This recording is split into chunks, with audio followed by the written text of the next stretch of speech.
maembe yake yasije yakaharibikia hapo nyumbani akingoja mteja Dan Mwangi. Yachukuliwe, yaende akatengenezwe juice mkiwa pale Nairobi, mnaweza kuweka katika friji zenyu na kuweza kufurahia matunda kutoka Kerio Valley. Hilo linaweza kutusaidia pakubwa. Value addition ambayo tumeona hapa imenoga kabisa ni katika kilimo cha chai. Ukienda katika kaunti ya Nandi, utapata kuna kampuni kubwa, kuna zile za wastani na pia zile ndogo katika kilimo cha chai, watu wakifanya value addition. Kuongeza uvutio wa bidhaa ile na kuifanya iweze kutumika sio tu Nandi, sio tu Uasin Gishu, sio tu Elgeyo Marakwet, bali katika kote nchini. Pia kuna kilimo biashara Dan Mwangi. Hapa tunasema isiwe ni ukulima tu, bora ukulima, lakini kiwe kilimo bora. Hapa utapata karibu kila mkazi ambaye amefika hapa ana kipande cha shamba Dan Mwangi. Hivi kama ni mimi na wewe majirani, wewe una mahindi ambayo umepanda kwako, mimi na mahindi nimepanda kwangu, lakini sasa tunasema na Frida wewe na mahindi yake na mwingine na mwingine. Sasa itakuwaje kila mmoja wetu apate faida? Itakuwa ni muhimu sana ikiwa tutafanya kilimo ambacho panga kulingana na biashara. Kwa mfano, tuache wote kupanda mahindi. Wakulima wafanye kitu tunaita diversification, kilimo mbadala, ili tuhakikishe ambao wanapanda mahindi ni wawili, ambao wanapanda parachichi ni watatu.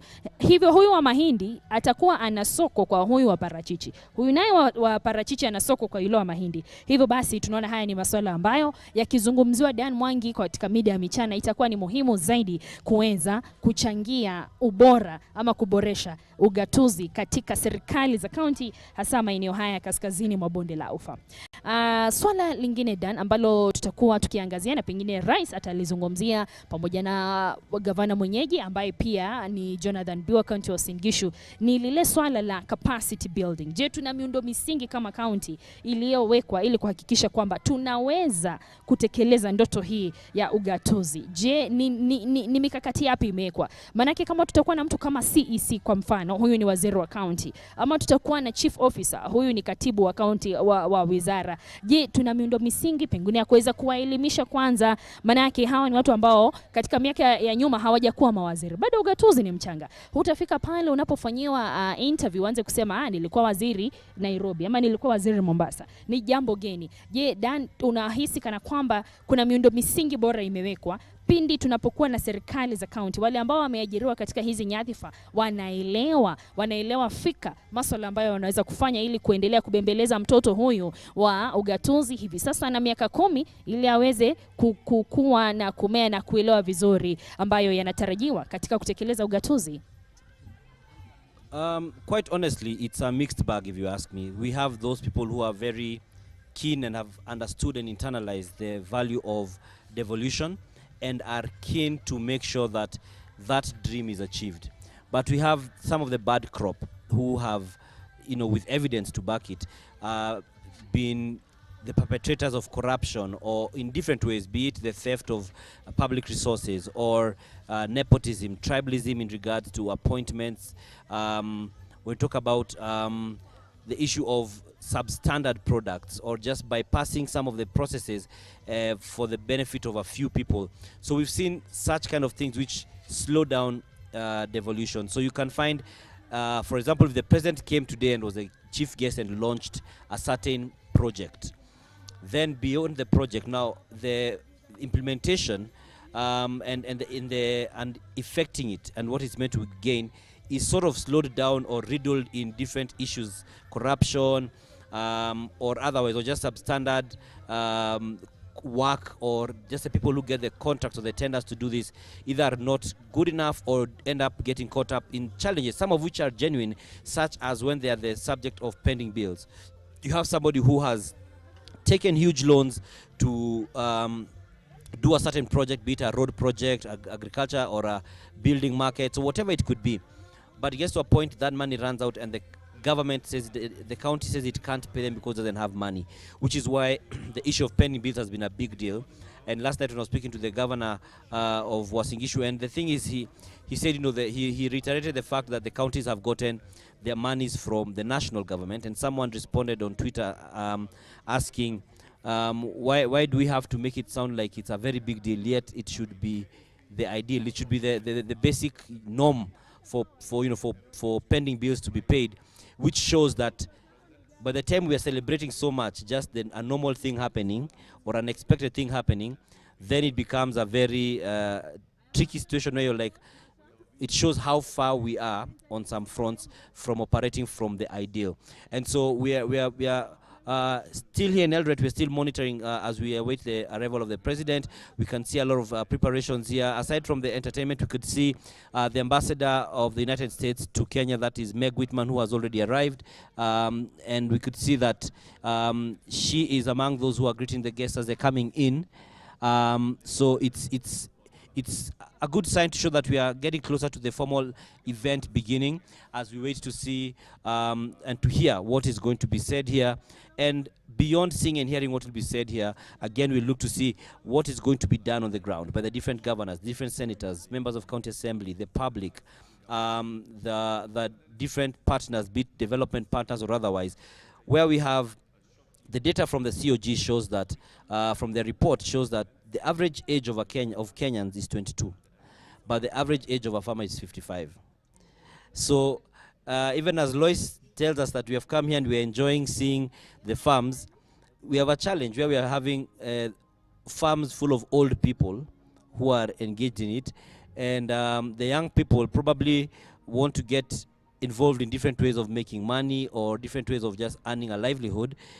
Lois, sijui wewe kama wewe mwenyewe ni mkulima ama wewe umeinvest tu, na sijui kama umeenda Worldcoin yeye utajibu, lakini wewe mwenyewe ni mkulima? Dan, nimekaa hapa karibu mwongo mmoja, hivyo basi mimi ni mkulima. Nitakufafanulia mimi ni mkulima kivipi hapo baadaye. Lakini Dan, hivi tunaposubiri rais kuweza kuingia na kongamano hili la ugatuzi kuweza kuanza rasmi, kuna hili swala la kulea mtoto huyu ambaye ni mtoto wa ugatuzi hapa nchini. Na nakumbuka tulipokuwa na katiba mpya, hivi tulipoanza kubadilisha kutoka serikali ya umoja hadi serikali za ugatuzi, kulikuwa na ile tume ilikuwa inaitwa Transition Authority, na kazi ya hiyo tume ilikuwa ni kuweza kumlea huyu mtoto kutoka daraja hili la serikali moja ya kitaifa hadi serikali za county. Tuliona tume hiyo ilifanya kazi pengine kwa mwaka mmoja, miaka miwili tu, na baada ya hapo kuondoka ofisini. Lakini Dan, pengine tulikuwa tunazungumza na baadhi ya washikadau hapa, wanasema pengine hiyo tume ingesalia ofisini kidogo, ili mara kwa mara kukiwa na changamoto za kisheria, kukiwa na changamoto za kikatiba ambazo zinahitaji wale waliobobea katika sekta hiyo kuweza kutufafanulia, inakuwa ni rahisi zaidi. Manake Dan, hapa unapata saa zingine hizi serikali za county zinajibizana na ile serikali kuu. Kongamano la magavana wanasema hili, naye serikali kuu ikiongozwa na rais anasema lile lingine. Na mara nyingine tulikuwa tunamwona Rais William Ruto akiweza kualika magavana pale ikulu ya Nairobi ili kuwe na uwiano. Manake ukiangalia taarifa, gavana wa Iguru alikuwa anasema hamna, hatujapata fedha zozote, karibu tunafunga county, tunapeana makataa ya siku 14, hela zisipofika basi kila kitu kinasimama. Alafu kesho yake tunampata rais akisema tunashughulikia, tunampata naibu rais akisema tunashughulikia. Walikuwa wakijibizana tu hadi pale walipoweza kuketi pamoja katika ikulu na kutupa mwongozo. Lakini huo ni mfano tu Dan. Pengine kuna mambo mengine mengi zaidi yanakwama hapa chini, na ni mambo ambayo yanaweza kuchangia kuboresha utendakazi wa ugatuzi hapa nchini. Je, hapo tufanye nini, ama tunafaa kujiangalia vipi kama taifa kuhakikisha kwamba ikiwa kutakuwa na maswali, ikiwa itafika mahali mawasiliano yanagonga mwamba, hatujui tutumie mbinu gani ama njia gani ya kuweza kuleta uwiano baina ya serikali kuna serikali za county, tufanyaje? Pengine hii tume irejeshwe, isirejeshwe, ama tuweke tume maalum ya kuwa kama liaison office. Hii ni ofisi ambayo itakutanisha pale juu katika serikali kuna hizi za county. And Lois, I think one of the things that addresses that concern is the fact that we have a State Department of Devolution. It has been moved from being a standalone ministry, but the State Department of Devolution. We also have the Council of Governors, which is meant to be supporting in just coordinating these efforts from the governor side, at least in regards to devolution. Then on the MCA side, we have the County Assemblies Forum, and we have had a division in the MCA's leadership where we have a different faction that is coming up saying that the CAF is really just addressing issues to do with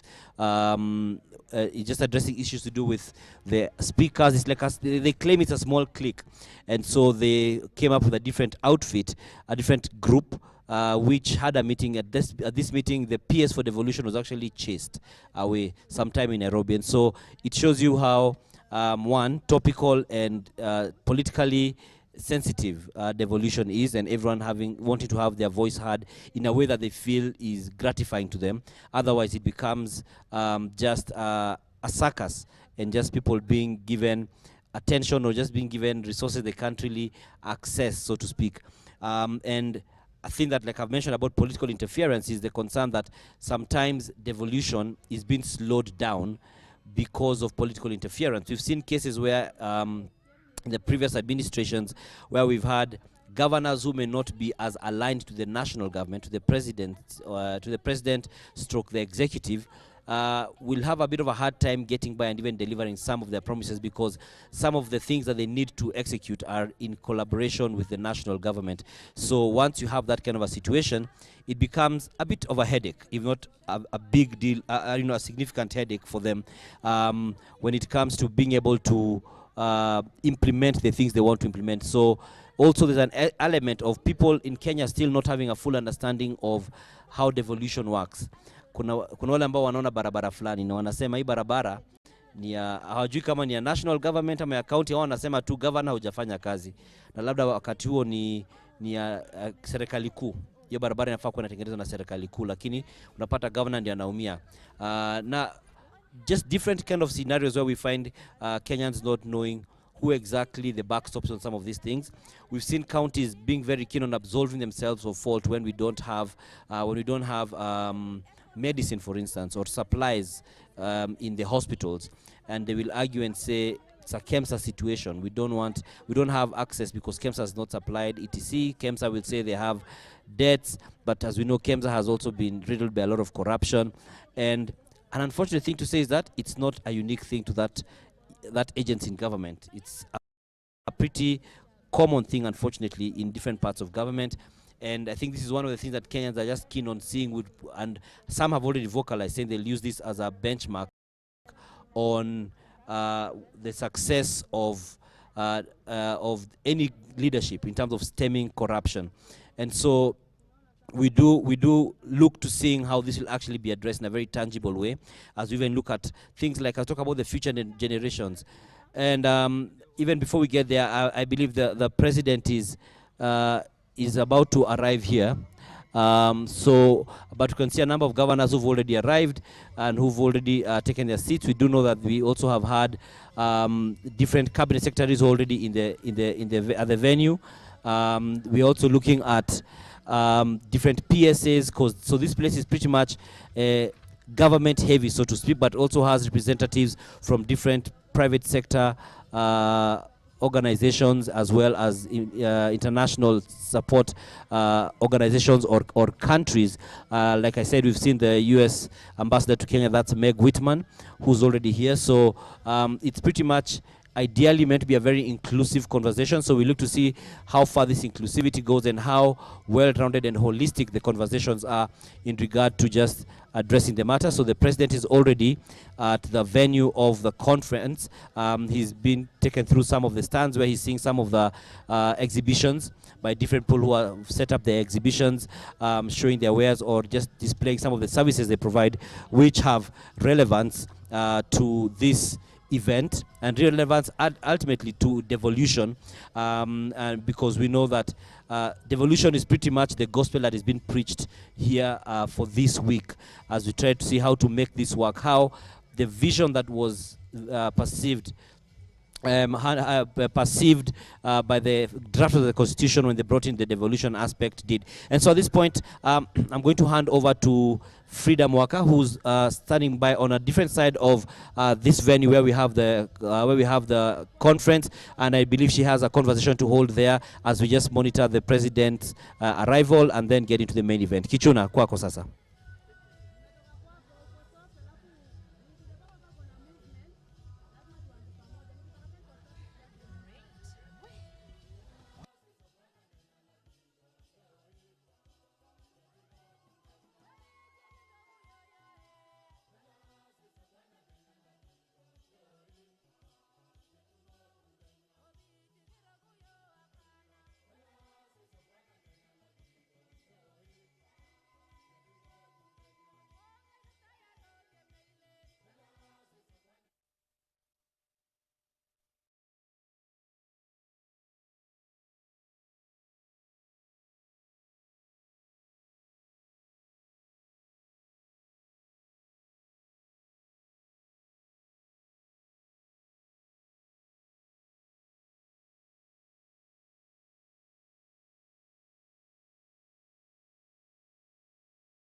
Tukipanda mti moja, pande mbili, tuchunge mazingira yetu. One mi gorenyon, mi to gorenyon.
gentlemen, tuwapigie makofi.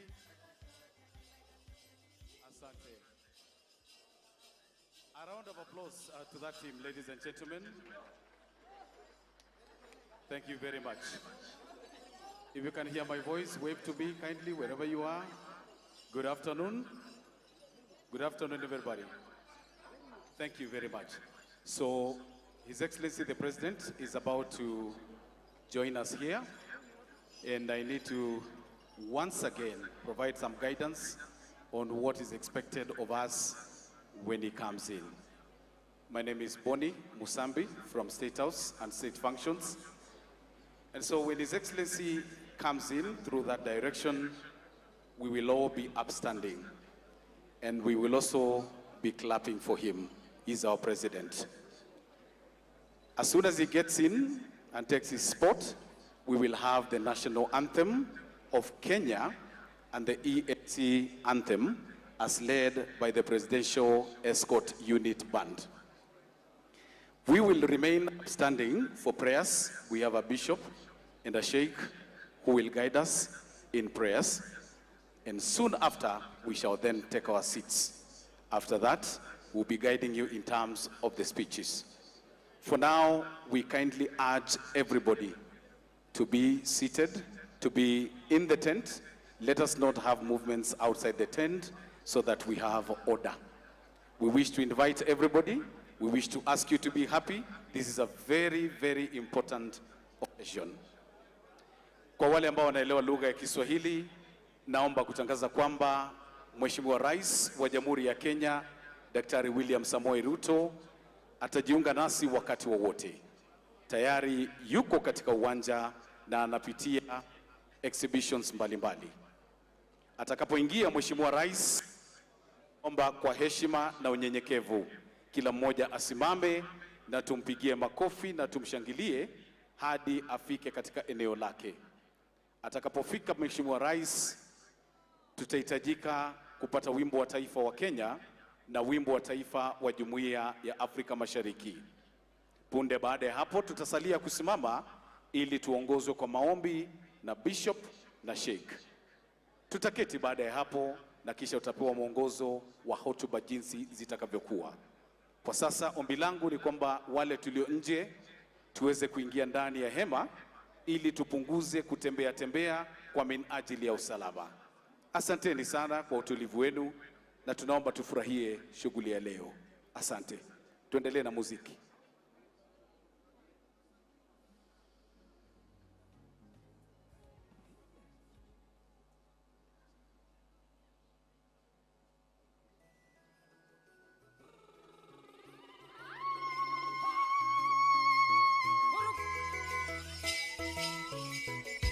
Eldoret.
George, Ian Kore, Yabekasi.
kultin.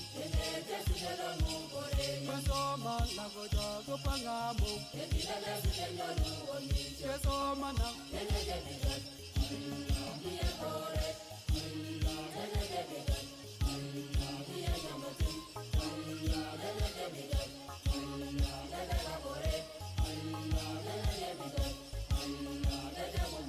Kasoma lagoja nyuru digiri. Nyuru masters ngopi yaji. Kasoma na.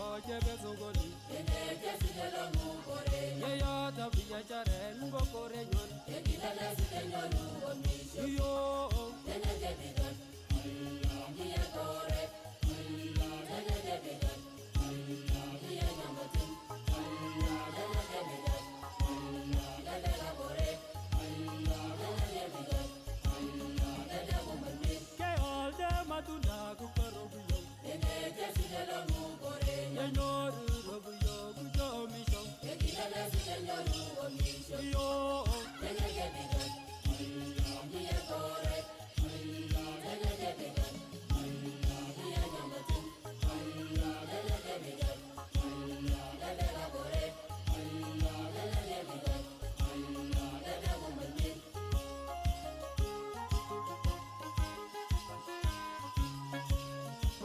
Yo betisiro, yo soy. Que apeche era casa, yenyoru robie, yo so mechana la pocho. A yenyoru omisho. Bitogol. Jebe palwa. A chebal paratin. Yenyoru omisho. Iche wal gorenyon. Ongete bitogol lo biye gorel. Yengete sidelo mu gorel. Yengete bijo kebeke kasin. Yegilele sidelo omisho. Ongete Yenege bigan Ndiye kore Yenege bigan Ndiye nyamatin Yenege bigan Lele labore Yenege bigan Lele gumani Ongete walimun aneta kujoj Yenege sidelo ngukore Ongete takitare tosoru bijoj Yegilele sidelo omisho Ongete Yenege bigan Ndiye kore Yenege bigan Ndiye nyamatin Yenege bigan Lele labore Yenege bigan Lele gumani Yengete bijo kebe kore nyon Yengete sidelo ngukore Yengete bijo kebe kero kon Yegilele sidelo omisho Yo Yenege bigan Ndiye kore Yenege bigan Ndiye nyamatin Yenege bigan Lele labore Yenege bigan Lele gumani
Asante, asante sana assistant dancers. Asante sana. Tuwapigie makofi. Let us clap for them. We now welcome Peu Band in preparation to receive His Excellency President William Samoei Ruto.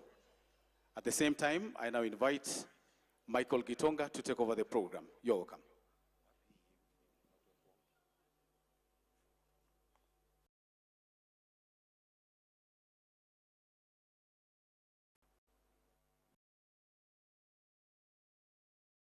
Jia Mheshimiwa Rais aje ili Devolution Conference ifunguliwe officially.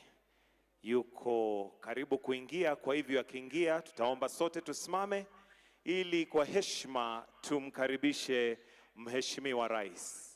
Kama ilivyo desturi, tutaanza na wimbo wa taifa tukifuatia wimbo wa Jumuiya la Mataifa kabla tuendelee na rotba ambayo imepangwa siku ya leo.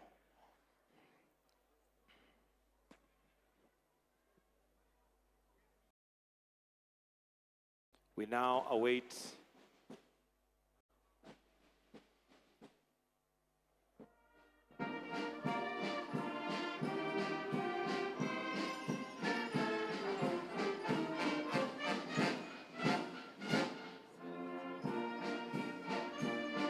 all rise.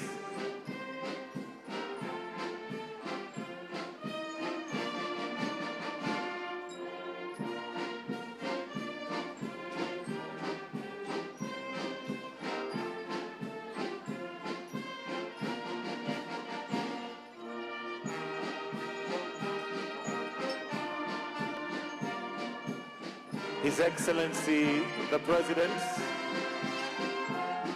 We can welcome him with a hand clap.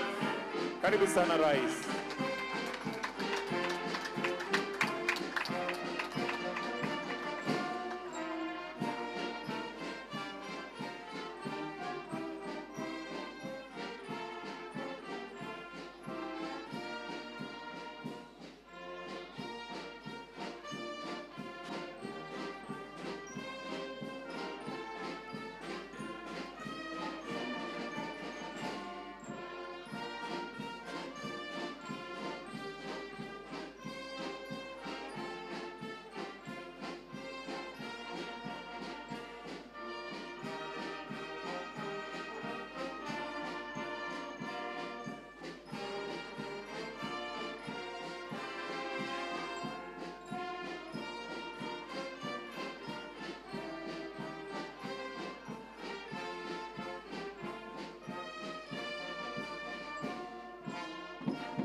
The national anthem.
Kwa heshima Mheshimiwa Rais, naomba tubaki tumesimama ili tuongozwe kwa maombi na Bishop Dr. Matthew Mayo akifuatwa na Sheikh Mohamed Hussein kwa maombi.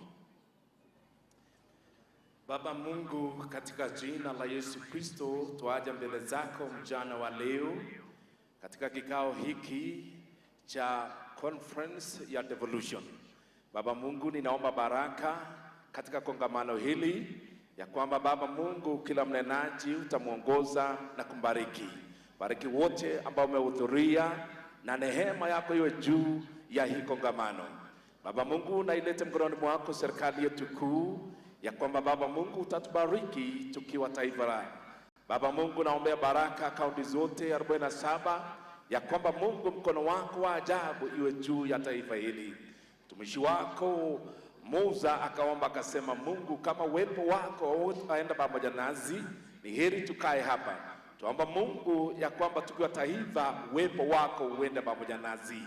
Na yakabidhi mkononi mwako rais wetu Daktari William Kipchirchir Samoei, ya kwamba Mungu Baba kawabariki mtumishi wako na serikali ya Kenya Kwanza, wape neema na baraka ya ajabu. Ni kwa jina la Yesu Kristo tunaomba hata na kuamini. Bismillahirrahmanirrahim. In the name of Allah, most gracious, most merciful. All praise are due to Allah. We praise Him. We beseech Him that He bless our country, Kenya. Make a country of blessings. Bring Kenyans together to have unity and cohesion. Oh Allah, make the Devolution conference successful. A devolution that meets its main goal and plans. Give them the strength and wisdom to achieve their goals in improving public services for the areas. We pray for the government of Kenya and the county of Uasin Gishu and all the counties in general. May Allah bless our country, Kenya. Bring peace and prosperity to our country. Bring unity and cohesion among Kenyans. Bless the county government of Uasin Gishu. Bless its governor, Bana Jonathan B., and his deputy governor, and all other county governments and their governors and their deputy governors. We also pray for our President William Samoei Ruto. May Allah give him health and the strength to be able to serve the nation. Give him wisdom to bring all Kenyans on board. Grant him success in his plans and make this country a great country. And finally, as envisaged in our national anthem, may we dwell in unity, peace and liberty, plenty be found within our borders. Na tukae na undugu, amani na uhuru, raha tupate na ustawi. Amin. Excellency, the President of this great nation, Dr. William Samoei Ruto, the Prime Cabinet Secretary, His Excellency Musalia Mudavadi, the Speaker of the Senate, Honorable Amason Kingi, the COG Chair, Madam Anne Waiguru, the Host Governor, His Excellency Jonathan B., all governors present, deputy governors, CSs, PSs, ambassadors and members of the diplomatic corps, partners, development partners, sponsors, and all distinguished guests present. Your Excellency, sir, with your permission, allow me to now call the host governor, Governor of Uasin Gishu County, Governor Jonathan B., to make his welcoming remarks. Tumkaribishe kwa makofi, Honorable His Excellency Jonathan B. Karibu.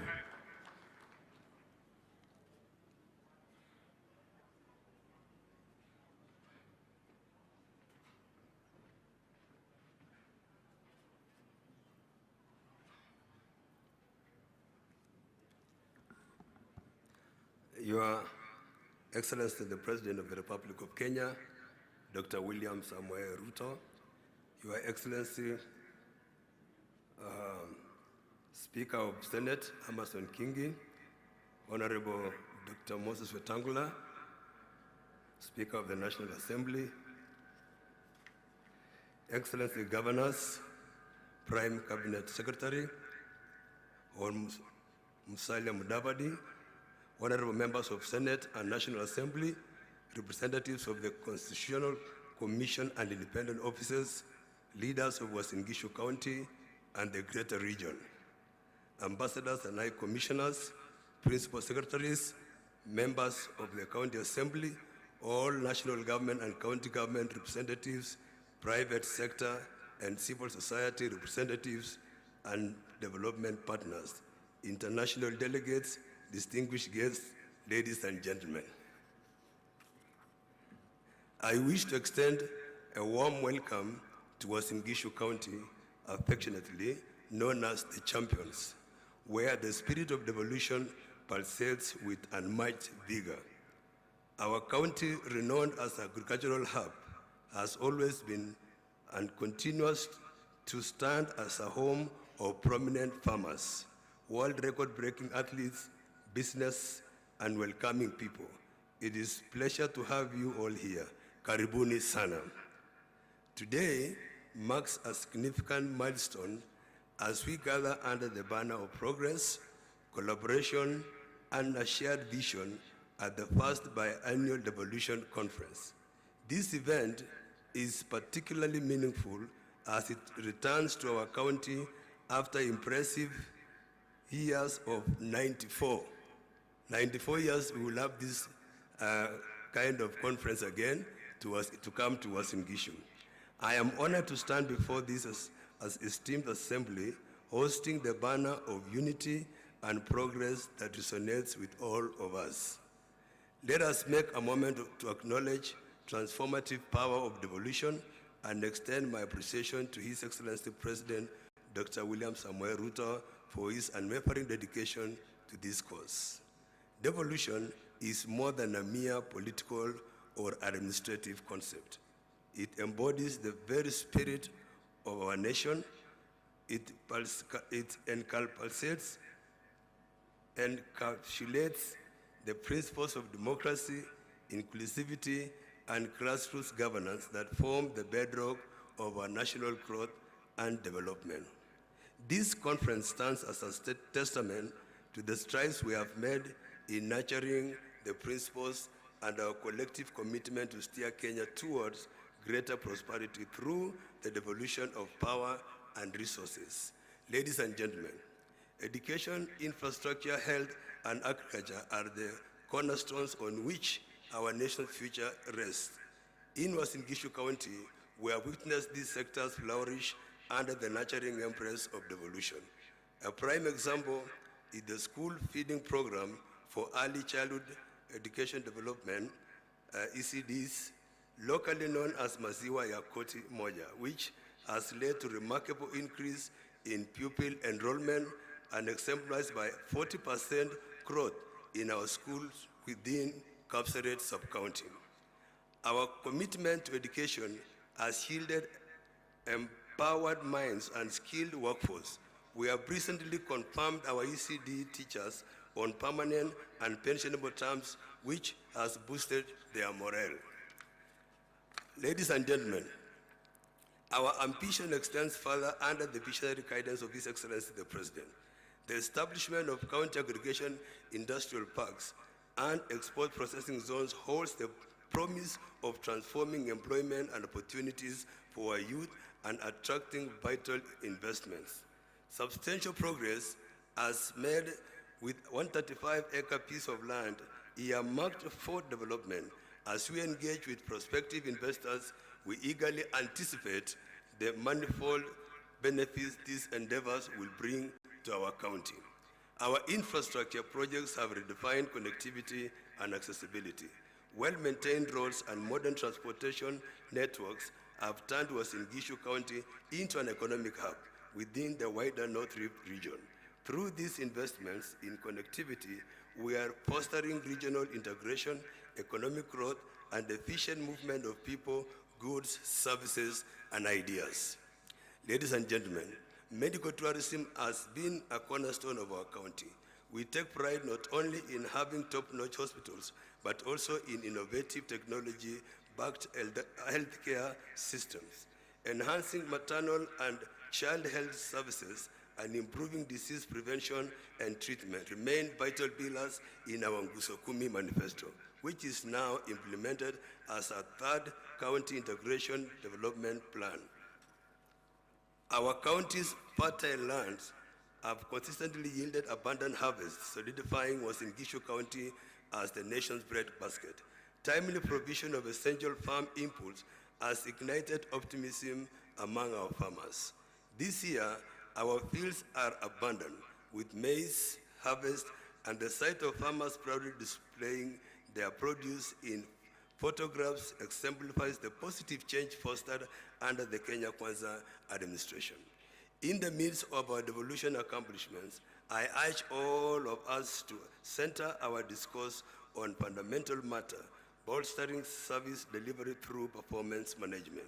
Devolution empowers our people, ensures equitable resource distribution, and improves lives. To uphold this noble cause, we must not merely inspire for service excellence, but it is the guiding principle for our governance architecture. Transformative service delivery as devolved entities requires proactive performance management underpinned by transparency, which propels us towards effective governance. Ladies and gentlemen, our achievements span beyond sectors. Uasin Gishu County has flourished as an ideal place to work, live, invest, and explore. A secure environment, conducive business climate, and rich cultural tapestry converge to create an ecosystem that welcomes us all. Our strides in infrastructure, education, health, sports, and agriculture not only enhances citizens' quality of life, but also beckon investors and tourists to discover the myriad opportunities in our county. And as we gather for this conference, let us remember that the spirit of devolution burns within each of us. It is a collective journey towards realizing our forefathers' dreams and securing a brighter future for generations to come. Let's engage in meaningful discussion, share knowledge, and chart a course that fortifies our nation's fabric. To you, Your Excellency, esteemed guest, I extend heartfelt gratitude for gracing us with your presence. Together, let's continue to foster the spirit of devolution, ensuring that Kenya's path towards progress and prosperity remains unstoppable. Thank you, and may this conference resonate as a resounding success. Thank you, asanteni sana. Na niseme karibuni tena Uasin Gishu. This is a place that we prepared for you as our guest. As you move around and see the beauty of this county, you can also see the potential that you can, of investment that we have in our region. We pride ourselves for our key athletes who have given us a good name. Our brand is the County of Champions. And I want to say karibuni sana to the County of Champions. Asanteni na Mungu awabariki. Before I forget, we also have some nightlife here. We have more nightlife than day life. So I want to say when you move around, just feel good, you are secure. Asanteni na Mungu awabariki.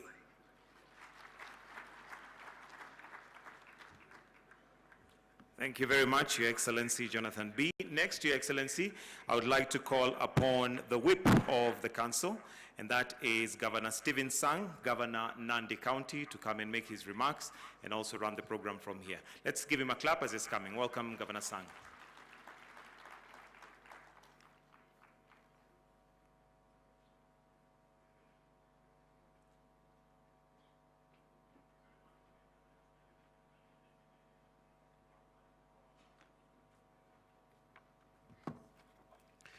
Asante sana, MC. God is good and all the time. Asanteni sana. Kwanza, Your Excellency, the President of the Republic of Kenya, we as Council of Governors and the Devolution family are excited that you have joined us today in the official opening of today's Devolution Conference. Your Excellency, yesterday, we had planned some pre-devolution activities. One of them was a football match between the Senate and the Council of Governors. As agreed, Your Excellency, and by the tradition, this is always not a serious match, it's a fun match. And Your Excellency, this is, and to confirm that this is a fun match, we know football we do 90 minutes in a football match. Ours was about 50 minutes, which means 25 minutes, 25 minutes. We had also agreed that this was a fun match, but our friends in the Senate, Your Excellency, unleashed a professional team on us. And at the end of the game, we were at 0-3. But Your Excellency, we think that you may have conspired with the Senate, because one of our strikers, dependable striker, Governor Otuoma from Busia, for some reason you disappeared with him for the whole day yesterday. So you may, we think that you may have colluded with the Senate team, including a very dependable 2 members of our cheering squad, very noisy Governor Senator Susan Kika of Nakuru, and Governor Susan Kika of Nakuru, and SES of Embu County. So, Your Excellency, we hope that in the next biannual devolution conference, you will find time to side with us and not with the Senate, so that we can redeem our image as governors. Nonetheless, we still have the 3 days ahead of us. We will be able to prove ourselves as COG. So, asanteni sana. We have, Your Excellency, very few remarks from our sponsors, and I want to take this opportunity to welcome our remarks from our platinum sponsors, starting with Ambassador Meg Whitman, the U.S. Ambassador to Kenya, to come and make our remarks. Karibu, Balozi.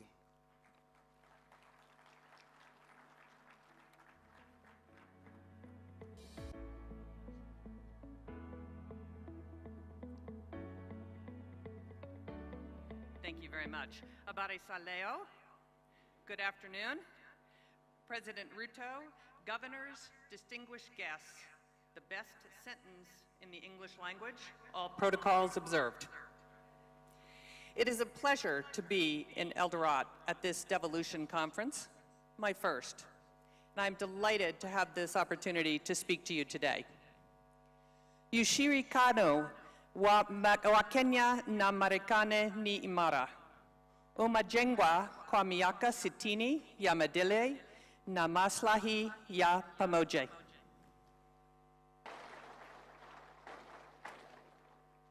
Our partnership has enhanced security and improved the lives of Kenyans and Americans. Since I arrived in Kenya, my team and I have been focused on strengthening the U.S.-Kenya trade investment relationship in coordination with the Kenyan government.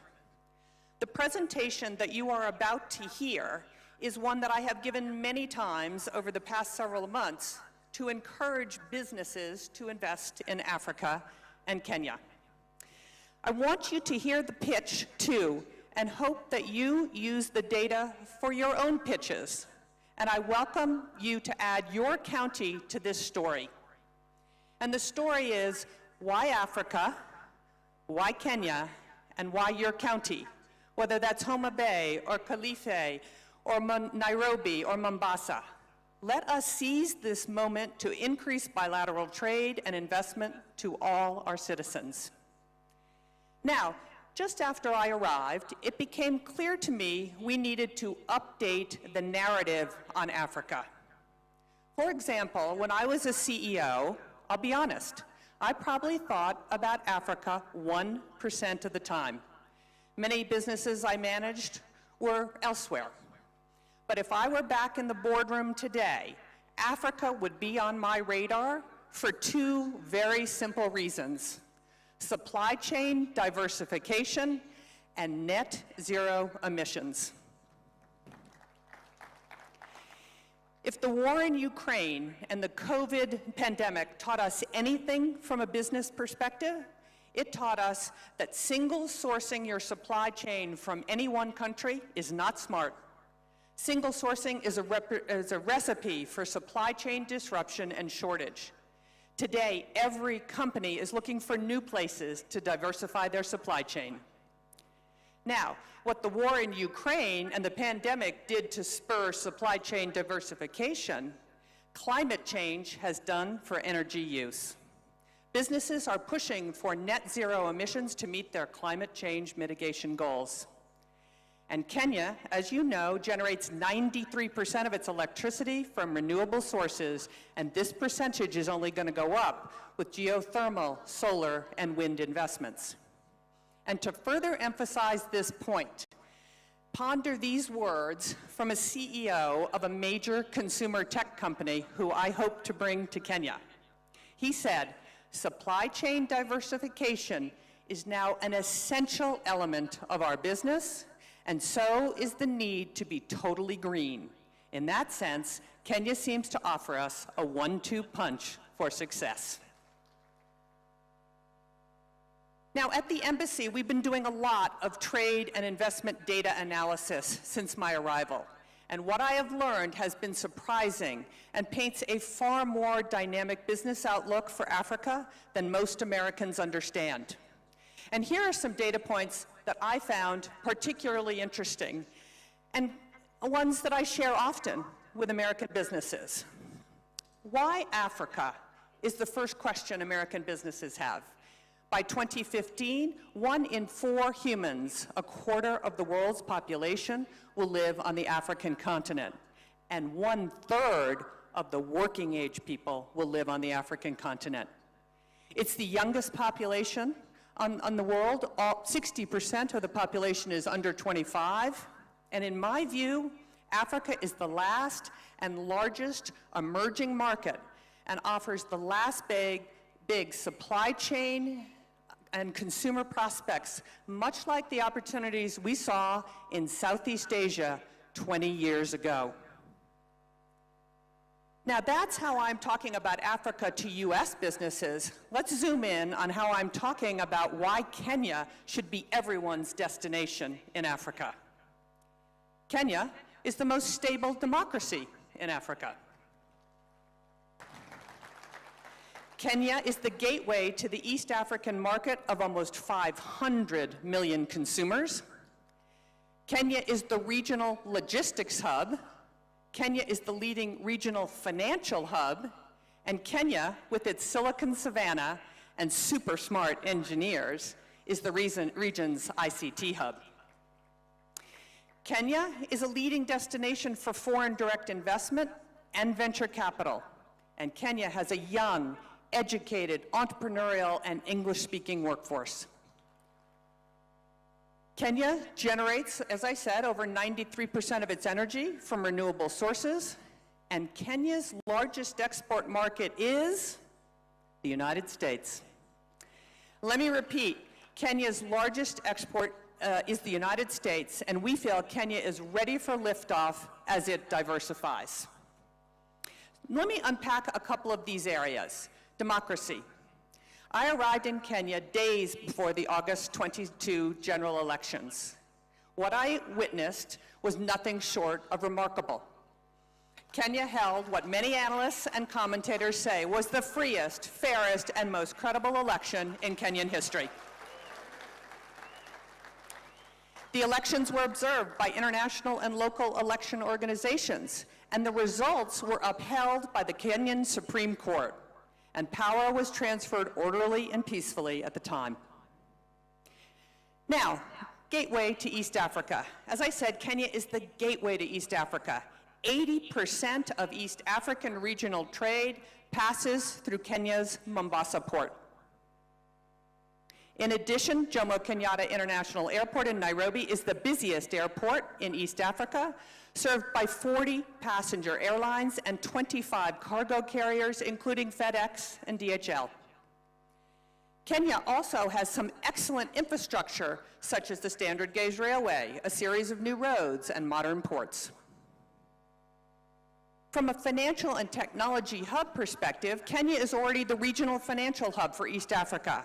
Several international banks have been present in Nairobi for decades, and five major global financial institutions like the World Bank and the International Monetary Fund have established their regional headquarters in Nairobi.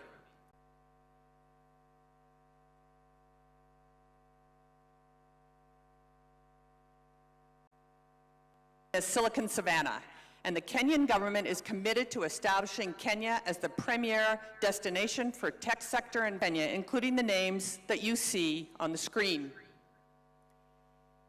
Emerging, but also hugely impactful, having a little trouble there. Emerging, but also hugely impactful Kenyan tech companies like Copia Global, Semiconductor Limited, Twiga Foods, Market Force, Power Financial Wellness, and others are here in Kenya. I've met these companies, I've visited their operations, and what I see happening here has many of the critical components that make Silicon Savannah an even bigger success. Now, at the nexus of finance and technology sits one of the most impressive companies I have ever seen, M-Pesa. M-Pesa has annual revenues of over $1 billion US, $360 billion of gross market value flowed through the platform last year. And it has an open API of over 60,000 developers. M-Pesa has over 50 million customers in 7 countries and is involved in over 70% of Kenyan transactions, powers over 5 million businesses, and 60% of Kenya's annual GDP flows through it.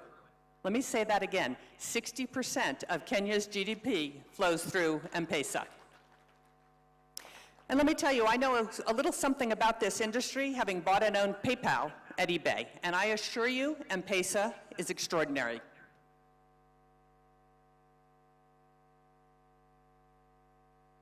M-Pesa alone demonstrates the brilliant business minds at work in Kenya devising African solutions to global problems. Foreign direct investment and venture capital, Kenya has attracted significant foreign direct investment and is a leading destination for venture capital.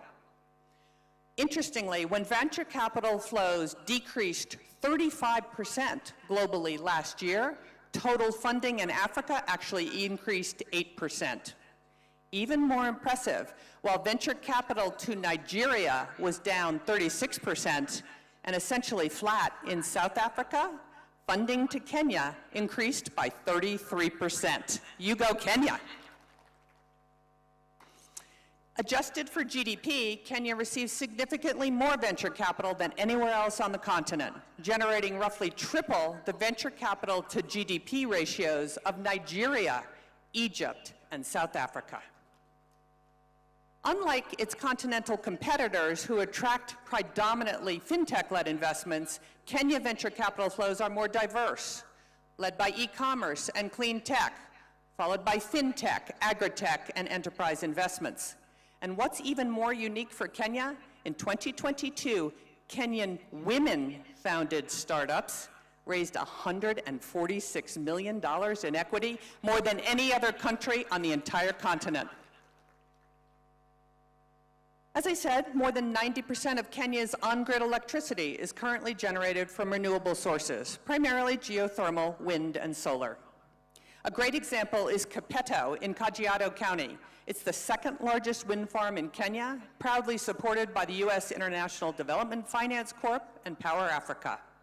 And it is phenomenal that Kenya has committed to reaching 100% renewable energy by 2030 and is already close to achieving that goal. From a workforce perspective, Kenya is English-speaking, has high literacy rates, and strong primary, secondary, and tertiary education systems. And every firm that I have spoken to about the quality of Kenyan workforce says this: the Kenyan workforce is their best workforce in the world. As I mentioned, in 2022, the United States became Kenya's largest export market, edging ahead of neighboring Uganda. In total, Kenya exported $890 million in goods to the United States last year, And in addition, the United States exported around $600 million in goods to Kenya. So $1.5 billion in total US-Kenya trade. It's fairly balanced, and it's expected to increase as the United States and Kenya negotiate a first-of-its-kind bilateral trade agreement that we hope will be done by the end of this year. And we hope this agreement will be a model for the rest of the continent once signed. So now you know why I am so enthusiastic about the Kenyan prospects and the Kenyan investment climate. But when I talk to American investors, they have some questions, and there are room for improvement. The Ruto administration has made great strides and is committed to building a business-friendly environment. But if it is to accomplish the goal, the government's going to have to address a few issues. And the first is taxes. Kenya must have a consistent, transparent, and fairly administered national tax policy to attract and retain foreign direct investment and accelerate economic development. The tax rates don't need to be the lowest. They need to be the most consistent. And all of you know, some work still needs to be done, but the recent finance bill had many changes that will make Kenya's tax policy more consistent and therefore more bankable by foreign direct investment. Without a doubt, corruption is a critical issue and one that must be addressed for Kenya to reach its full potential in all areas of development. Everyone knows corruption leads to misuse of public resources, slows economic growth and job creation, and damages the investment climate, as well as undermining equal participation in the prosperity of this country. However, while corruption does remain a challenge in Kenya, as in other developing markets, third-party measures of corruption indicate positive trends and some progress in recent years. According to the United States Millennium Challenge Corporation's country scorecard for 2023, Kenya's score for control of corruption was 0.28, representing its third passing score in a row and its highest score to date. But to put this number in perspective, Kenya's 0.28 was superior to India's 0.18 and Vietnam's 0.19. And what I can tell you is Americans don't give it a second thought to invest in India. In addition, President Ruto has cracked down on corruption, calling out government agencies that engage in unscrupulous practices and firing government officials involved. Now, I also get a lot of questions about Kenya's debt. Kenya, like many developing countries, is burdened with high debt, limiting its ability to fund public services and infrastructure in line with its ambitions. According to the IMF, Kenya's debt-to-GDP ratio is 69%, but this number is not an outlier amongst regional averages. For comparison, Malaysia's debt-to-GDP stood at 69% in 2021, while India's ratio was 83% in 2022. Another area I get a ton of questions on is cargo clearance. Now, despite improving logistics, the delivered cost of a container to Kenya remains significantly higher than the container shipments landing in Europe or Asia.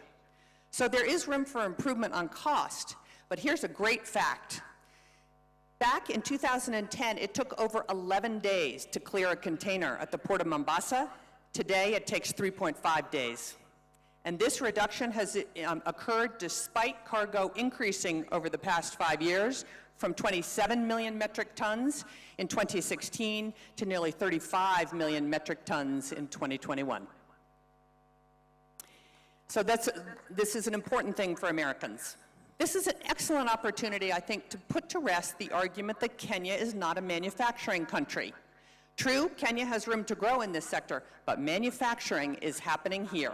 And let me give you a few examples of Kenya's manufacturing prowess. Gearbox in Nairobi County, a high-mix, low-flow electronics manufacturer, runs a state-of-the-art, what we call a surface mount assembly line.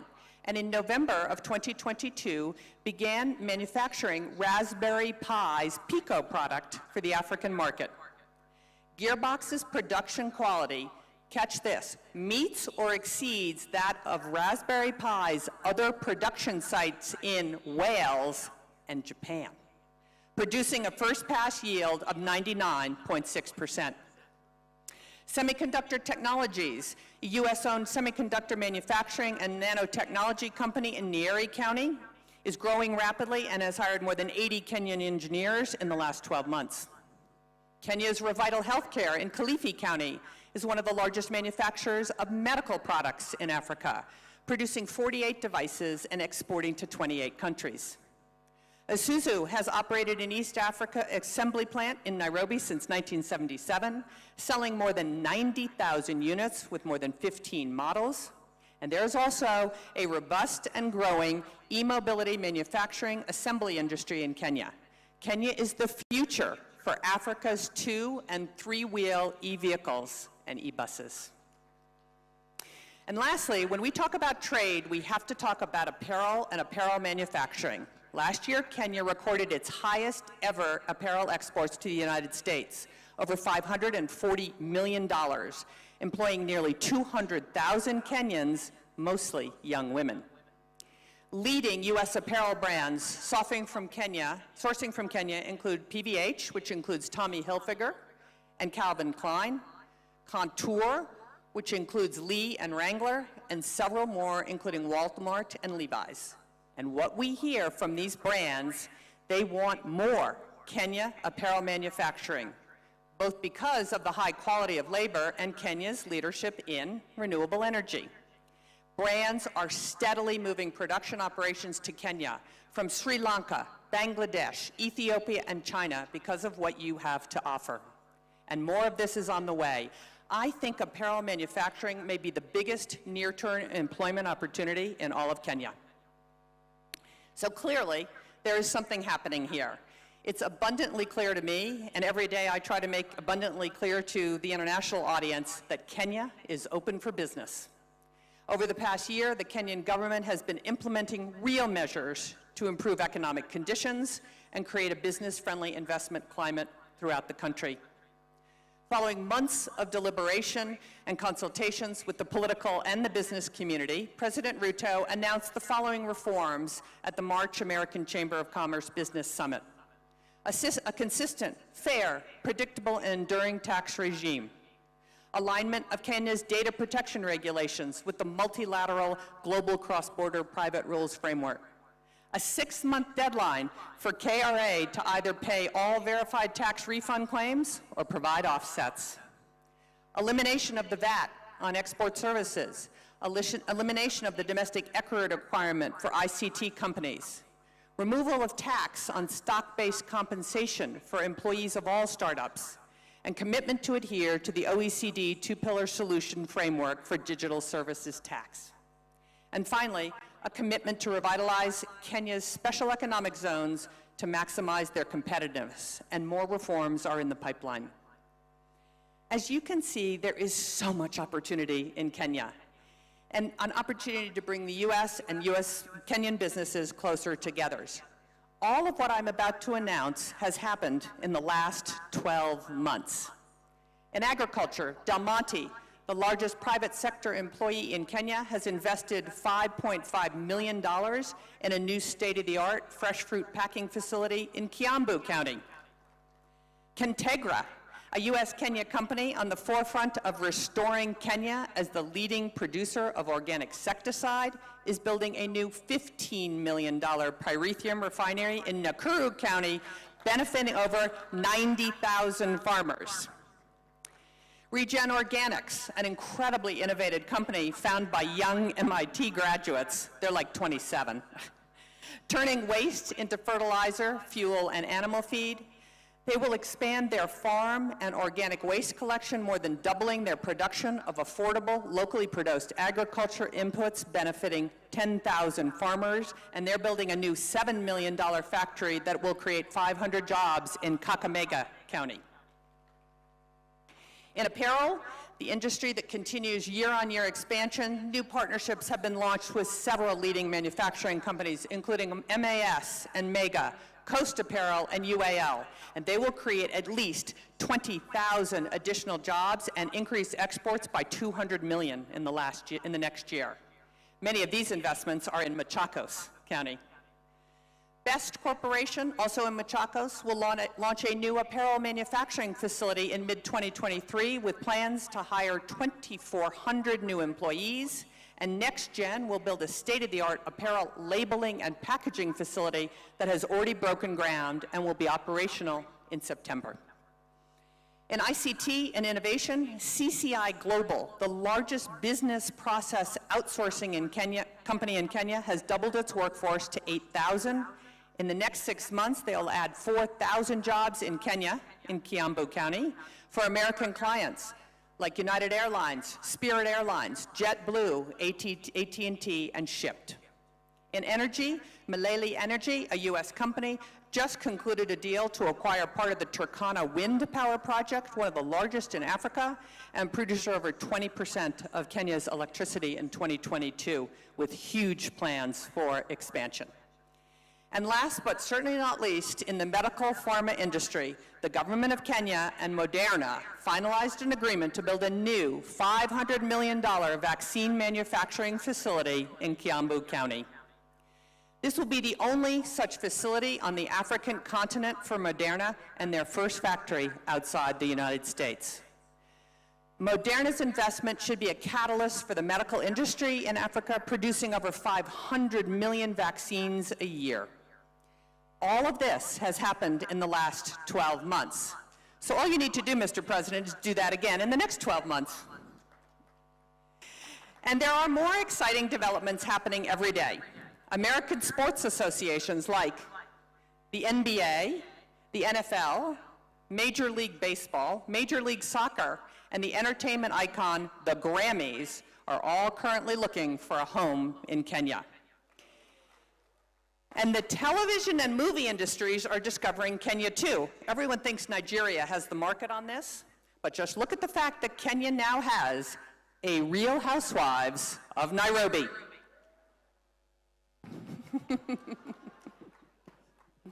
So, there are many reasons why global businesses are considering or should consider Africa, and specifically Kenya and your counties, for trade and investment opportunity. This is your opportunity. What are your priorities? What is your sales pitch?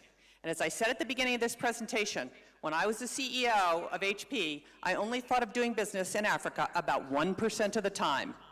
American companies are used to doing business with Europe and Asia. How will you convince them to make doing business in Kenya just as routine? I encourage you to take this presentation. There's no trademark on this presentation. Take this presentation and tell the story of why Africa, why Kenya, and why your county. Why Garissa? Why Mombasa? Why Isiolo? Why Nakuru? Why any county in the country? You should be able to answer the question, why Africa, why Kenya, and why your county? So to conclude, the United States and Kenya are open for business. And to quote President Ruto, Kenya means business. So we have work to do. We need to roll up our sleeves and deliver the results. The American people and your constituents deserve our best efforts to expand shared economic opportunity and growth. Asante sana.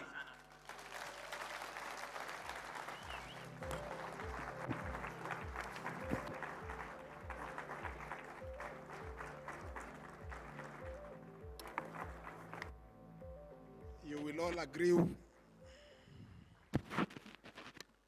Thank you very much, Balozi. You will all agree that it would be difficult to cut short such kind of a candid presentation pitching for Kenya. The parting shot, Kenya is open for business, counties are open for business. Our next speaker, I hope you will make your remarks fairly moderate because we are catching up with time. Our platinum sponsor, Safaricom PLC, Chief Executive, Mr. Peter Degwa, karibu sana. Your Excellency, how do I follow that kind of presentation? But before I start, Your Excellency, I wanted to say to Governor Sang of Nandi, in terms of the issue of being beaten by the Senate in the football, Last night when we had the governor's evening dinner, I offered to give him a few people from Safaricom next year to play in the governor's corner so that you can win against the Senate. So, Your Excellency, Dr. William Samoei Ruto, President of the Republic of Kenya and Commander-in-Chief of the Kenya Defense Forces, the Honorable Governor, Anne Waiguru, Chairperson of the Council of Governors, the Speaker, National Assembly, and also the Senate, Prime Cabinet Secretary, Cabinet Secretaries, Your Excellencies, Governors, Honorable Members of Senate and National Assembly, Ambassadors and High Commissioners, all protocols observed. Ladies and gentlemen, good afternoon. Good afternoon. It gives me great pleasure to join you at this Devolution conference as representing Safaricom, and I thank the ambassador for becoming a chief marketing officer, especially for M-Pesa. It is true that we transact about $1 billion Kenya shillings through $1 billion through the M-Pesa platform, so it is a significant part. But I'm happy to be here in the home of champions, as Safaricom, which has been a major partner for devolution, but also digitization. But I'm also happy to be here as one of the platinum sponsors for this conference. This year's conference marks the 10th anniversary of devolution, a feat we should all be proud of. As Safaricom, we feel privileged to have worked with the national and county governments in the devolution journey every step of the way. We are a purpose-led, Kenyan-born company that uses transformative power of technology to enable Kenyans live better lives. It is about combining the power of innovation and technology to improve lives of people. We empower individuals, micro, small, and medium, and large businesses, as well as the government, both at the national and also county level, by connecting people to people, people to opportunities, and people to information. Your Excellency, ladies and gentlemen, our DNA is Kenyan. But beyond our borders, you have heard, we fly the Kenyan flag, driving financial inclusion across Africa through our innovative solution, M-Pesa, that has been recognized globally as one of the top 10 most influential financial inclusion projects in the last 50 years. We've also expanded our footprint across the border to Ethiopia, where we've started commercial operations since last year. Our Ethiopia business has started off well and is growing every day. We are past the 5 million customer in terms of customers recruited, and also close to 2,000 sites that we've set up so far. Through the foundation, which is the Safaricom Foundation, we have built a footprint in all the 47 counties, and many of the county governors and officials are familiar, partnered with over 4,000 partners and implemented over 4,000 projects, investing over 7 billion Kenya shillings since Safaricom Foundation was started on August 14th, 2003. These investments have impacted over 10 million Kenyans. So Safaricom Foundation is 20 years old. Please clap for Safaricom Foundation. As we celebrate the 20 years of impacting lives positively, we hope to inspire hope for a brighter future through sustained community engagement, both through Safaricom Foundation, through the M-Pesa Foundation, but also through our commercial operations, which many people in this room are familiar with. Your Excellency, ladies and gentlemen, it's for this same passion for our people that I find myself here today. We are your partner for digitization or digital transformation, and your technology enablers in ensuring that Mwananchi receives government services efficiently and conveniently. Specifically, we are working with both the national and county governments to provide secure connectivity. Secure is important in the cyber world. Infrastructure development, such as cloud, and fiber, and financial technology and affordable smartphones. I know this is your favorite topic, Your Excellency. Recently, His Excellency, President Ruto said that it was our collective duty to deploy the best innovations and technologies to make Kenya efficient, competitive, and prosperous. His Excellency has pronounced himself on several occasions, pledging to enhance government service delivery through digitization and automation of government services for online access. Safaricom is right at the heart of technology advancements that the country leadership recognizes as key in enabling prosperity for its citizens. We've been a partner with national government initiatives on various sectors. In agriculture, we supported the government rollout, the revolutionary fertilizer subsidy program to over 3.2 million farmers across the country. I thought I would receive a clap for that. Under the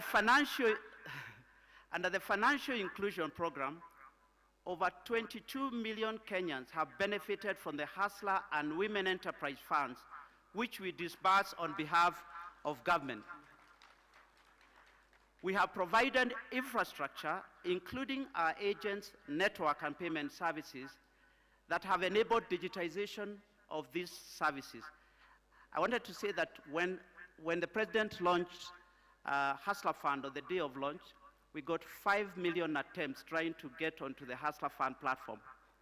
And only platforms like M-Pesa can be able to handle that kind of traffic and be able to operate and deliver the rest of services across the board. This project will not only provide employment, but will also enable access to afford. Oh, sorry, I just wanted to read that again. Together with others, we are currently finalizing the development of the first ever smartphone device assembly in Kenya. I know this is your favorite, Your Excellency. This project will not only provide employment, but will also enable access to affordable smartphones to as many Kenyans as possible. We are also working with various ministries and county governments to develop digital products and processes for enhanced service delivery to Kenyans. Ladies and gentlemen, as we celebrate 10 years of devolution, we remain committed to support Kenyans realize its digital and technology potential. We've identified key areas such as driving connectivity across counties. We are actively enabling the county governments enhance service delivery to Kenyans through a platform that we are calling My County App.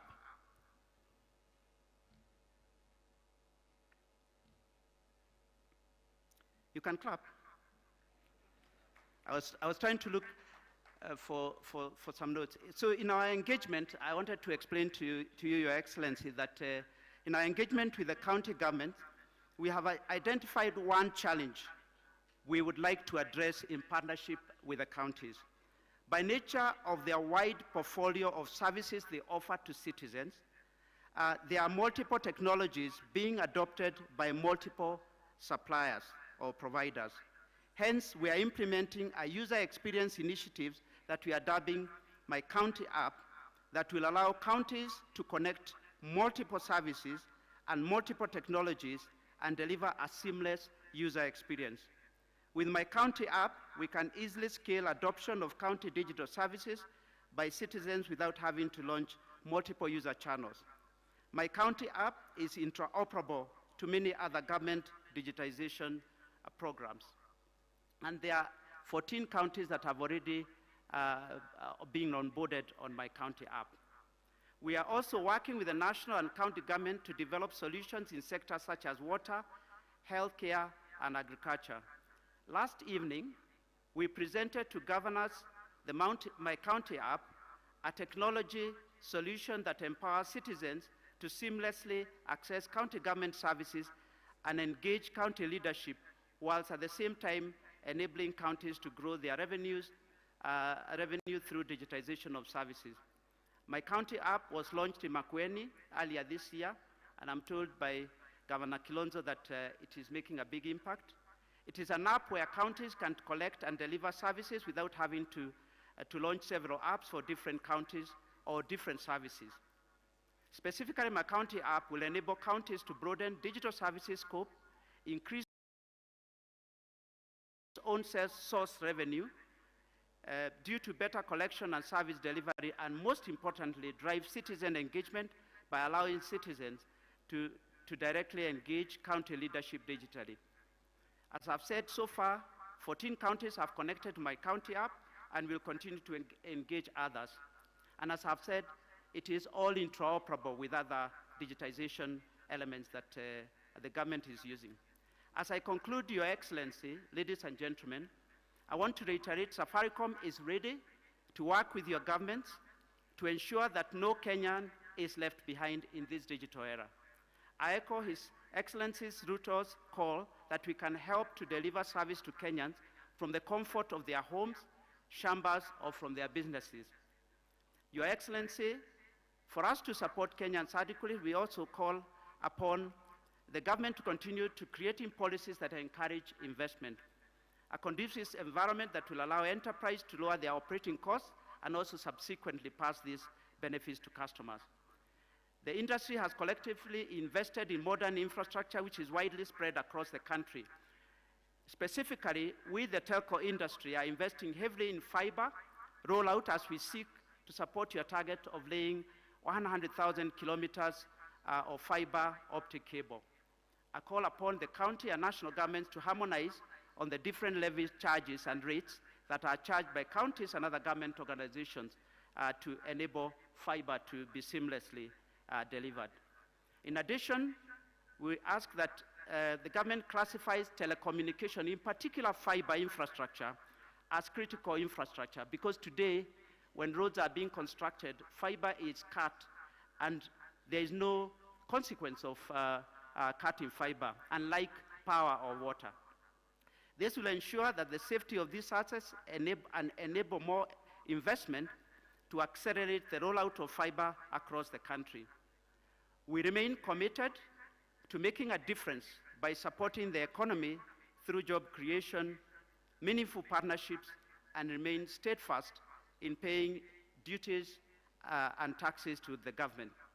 Safaricom recognizes that technology has tremendous potential to unlock Kenya's economic growth, solve customer and societal challenges, and deepen digital and financial inclusion.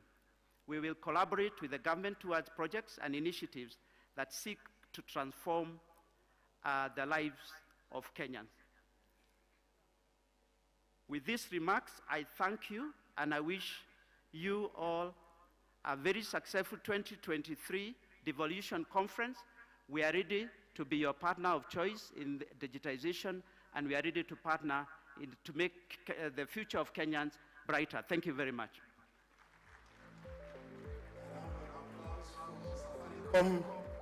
Thank you so much. The next two speakers, Amref Health Africa, Daktari Githinji Gitai, karibu sana. And I also invite on stage KCV Group CEO, Anna Paul Russo, come over on stage. Karibu sana. Excellency, President William Ruto and all the dignitaries here, we are the flying doctors, so I'll try and shorten my speech because I know that you are pressed for time. I'll try and keep it very, very brief. And the first thing I want to say is that today I made great effort to dress like yourself because I've been watching you very closely. But my tailor did not do a good job as yours. So I think my suggestion is maybe next time you're seeing your tailor, you call me, we go together. My number is 0737, I'll read it for you. I just want to highlight a few things, Your Excellency. The first thing I want to say is that I want to thank your government for hosting AMREF for 66 years. AMREF is an international NGO which was founded in Kenya, but has spread to 35 countries in Africa, spending about $250 million every year on healthcare. In Kenya, we spend about $60 million on healthcare, and your partnership and your patronage in your presidency is greatly appreciated. We, of course, started off as flying doctors, and that flying doctors was necessitated by absence of specialists out in the counties, by poor infrastructure. But now our flying doctor service is no longer transporting doctors to the counties, because your government's efforts and the county government's efforts has made sure that specialists are now available across the country in the remotest places, working very closely with the Ministry of Health. And the road infrastructure is good. We no longer have to transport a doctor by air. We can actually drive them to where they need to be. Now we are using the arm of flying doctors, Your Excellency, in doing referral, emergency medical referral for the police, for individuals from poor communities, transporting them for higher care where they are needed. But secondly, and most importantly, we are also, as arm of flying doctors, transporting patients into Kenyan hospitals, enabling medical tourism into this country. Every year we bring close to 500 patients into Kenyan hospitals. The next thing I want to talk about is that we have, over the longest time, worked with all 47 counties. Our focus has been to build primary health care, and now with your agenda of primary health care networks, working with the Ministry of Health, we're enabling about 22 counties to achieve their primary health care network. We are working with the Ministry of Health to enable registration of over 100,000 community health promoters, and we continue to support your agenda to achieve this. In doing so, we are establishing Kenya's largest primary healthcare university. AMREF is spending $50 million, Your Excellency, between this year and next year to build the largest primary healthcare hospital, training nurses, university nurses, community health extension workers, midwives, physiotherapists, and we will be coming to you at the launch, and we'll be coming to you also for the charter. Right now, we have over 3,000 students in our university environment. Finally, we know that our countries are operating at little fiscal space. The ambassador made it very clear the debt crisis is squeezing the fiscal space further. Efficiency and prioritization is critical. So we continue to work with your government, with the counties, to ensure that facilities are able to be capacitated to run their own facility improvement funds, because that's the best place where prioritization happens. If in this country we have 50,000 schools, Excellency, and each of them runs an account with a board of management, we have many of us been members of board of management, but we are not able to allow the same in the health facilities. It is possible that all health facilities can have accounts, can run facility improvement funds, and they're able to prioritize the needs of their catchment day by day without being encumbered by huge challenges in terms of accessing funds for day to day. Your Excellency, thank you very much. I would like to conclude there. Thank the county government, the chair of the county, COG, for supporting the continuous work we are doing, the host governor, and our development partners who enable all the work we do with your government. I thank you most sincerely. God bless Kenya. God bless you. And I look forward to that call to visit your tailor. Thank you very much, Excellency. Thank you. Thank you very much, Dr. Gitai, on behalf of AMRES Health Africa. Bwana Paul Russo, on behalf of KCB. Karibu sana. Your Excellency, Dr. William Samoei Ruto, the President of the Republic of Kenya, and as guided by my friend, Governor Sang, I'll use all protocols observed to try and save a few minutes, Your Excellency. What do I say about KCB that has been there for 126 years? Benki yako, inchi yako must be one of those that ring when we talk about KCB. Your Excellency, you've been one of the strongest partners for KCB, and truly thank you. But I can also confirm that the governors in this room will know the support and how KCB has come through to them. A number of areas that I just want to mention, and when I speak about KCB in Kenya, I speak about National Bank as well. You know, there's been a quick support when national government has not disbursed. So sometimes, Your Excellency, we can act as the fuliza for a number of entities and support in that front. But most importantly, the work we've done with governors around MSMEs, the work we've done around the agenda of the MITI. And Your Excellency, I think it's very important for me to point out that KCB at the forefront through to Jiajiri program to deliver youth empowerment. And I'm glad that this Friday, Your Excellency, you've agreed to come in to officiate the graduation of 5,000 of our people. We will continue to work with the various ministries and work with county government to deliver transformational partnership. I thank Your Excellency, and thank you to the government owning 30% of KCB.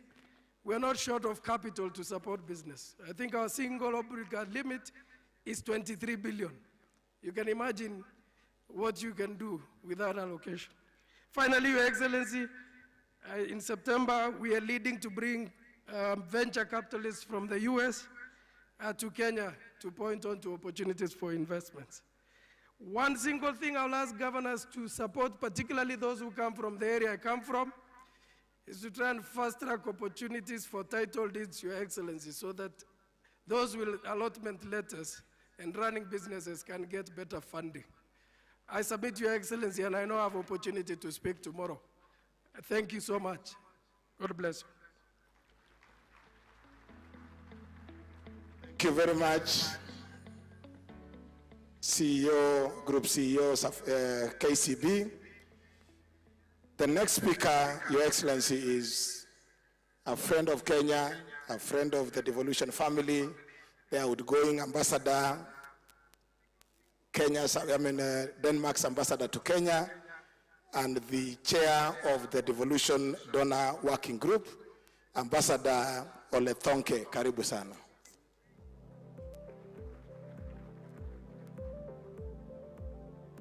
And as the ambassador comes, we have reorganized the program in order to save on time. The presentation by the PS, Teresia, will be done tomorrow. The presentation by Ahmed Abdullahi on the resolutions of the 7th Devolution Conference will be done tomorrow. Also, the presentation of the resolutions of the Children's Conference will be done tomorrow. So those 3 items are off the program for now. Karibu Balozi. Thank you so much. Your Excellency, Presidents, all protocols observed. I looked at the list of speakers, and now I understand it's shortened a little bit, but then it reminded me of my favorite band making music here in Kenya, Sauti Sol, and one of their greatest songs is called Short and Sweet. I will try to do that today. Listening to my American colleague and her presentation, I also thought of changing the title of my presentation today.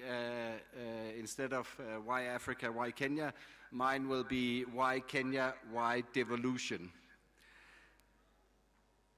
First of all, it's a great honor for me to speak on behalf of development partners. I've learned from the host governor, Jonathan B., that this is the county of champions. But if I was to name a country of champions in terms of devolution, that would be Kenya. You have in 10 years built up a huge devolved administration from scratch, which is for me really a remarkable achievement.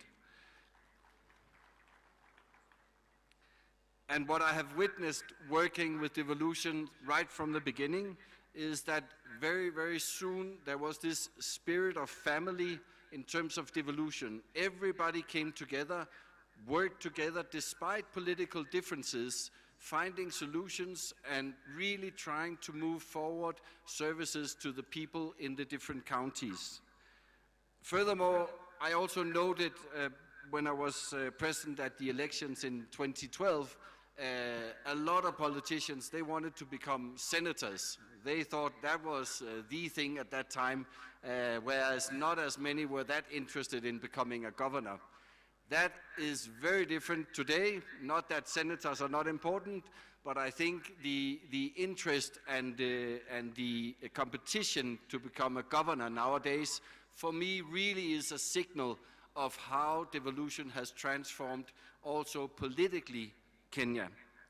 Also, speaking to a lot of voters going into the elections last year, a lot of them, they said, yeah, we are not sure what we will vote for at national level and for our National Assembly, but for my MCA and my governor, that is so important for me. So for me, that's part of the story of the success of devolution in Kenya, bringing the resources and the decisions closer to the people that are affected by that. And we have seen amazing results, I believe. We have seen much more equal development all over Kenya. We have seen citizens' participation, which is crucial. We have seen huge investments in the health sector, in water, agriculture, roads, etc. And I also witnessed during the drought due to the climate change the last couple of years, the way that a lot of the county governments really engaged in climate change, for me, is a clear signal that the notion that climate mitigation, you need to deal with that at a global level, but climate adaptation, you need to deal with that at a local level. So for me, devolution in Kenya has really been a game changer. And that's why we as development partners are so keen to engage even more with all counties and the devolved organizations of Kenya. There's a couple of things to move forward devolution even further in Kenya. First one, we have discussed so many times that if the counties do not get the money, the resources in time to spend them before the financial year ends, nothing will happen. And I'm so happy to learn that this year, the new government and you, Mr. President, that you were able to actually send the money already the 10th of July to the counties to make sure that those monies start working immediately. For us development partners, unfortunately, our funding needs to go through the annual county additional allocation grants, and that needs to be passed by both Senate and the National Assembly, and that process somehow is cumbersome. We've discussed at length. I really hope that you will be inspired by the executive and get those money out working very, very soon. We are actually talking about development partners funding of around 33 billion shillings. Secondly, we must ensure that corruption does not happen at county level. That has always been the argument against devolution, that this will just devolve corruption in Kenya. And that will be deceiving the citizens and the local communities around. And also for us development partners, we will run away as fast as we can when we observe that. I also noted that one of the first did and announced after the elections was that this government wants to transfer the remaining functions according to the Constitution to the counties. I understand a lot of work is going on because it is not an easy task and it involves a lot of resources, but it's underway and we are all really looking forward to that happening. To end, I urge all to recognize that the glass of devolution is actually more than half full in Kenya. Both central and devolved level needs to work together, and they are, to fill that glass even further. And when I was walking through the stands before coming here, I have witnessed so many, both civil society, private sector organizations that are really keen and willing to work with everybody and all the counties to move devolution forward here in Kenya. And I can assure that we as development partners, with these things, we are also ready to pour in a bit of extra water in the glass of devolution. This will be actually my last public speech in my tenure here in Kenya. I really want to thank everybody that I've worked with around devolution. It has really been an honor and a privilege for me, and I wish you all the best of luck. I will follow what's happening in Kenya from a distance. Thank you so much. Thank you very much, Balozi. Next, Your Excellency, is a very short video on 10 years of devolution, just capturing the moments. Kenya has recorded remarkable transformation since the inception of the devolved system of governance in 2013. Devolution has ensured development across all counties, and citizens have embraced this system of governance. It is in this context that the Devolution Conference 2023 is taking place. The theme, 10 Years of Devolution, the Present and Future, reflects on the last 10 years of devolution, provides a platform to showcase achievements and share experiences, discuss challenges, explore opportunities, consolidate the gains, and chart a course for the realization of the aspirations of Kenyans in the next decade. County governments have invested heavily in local infrastructural projects, including roads and streetlights, pre-primary schools, healthcare facilities,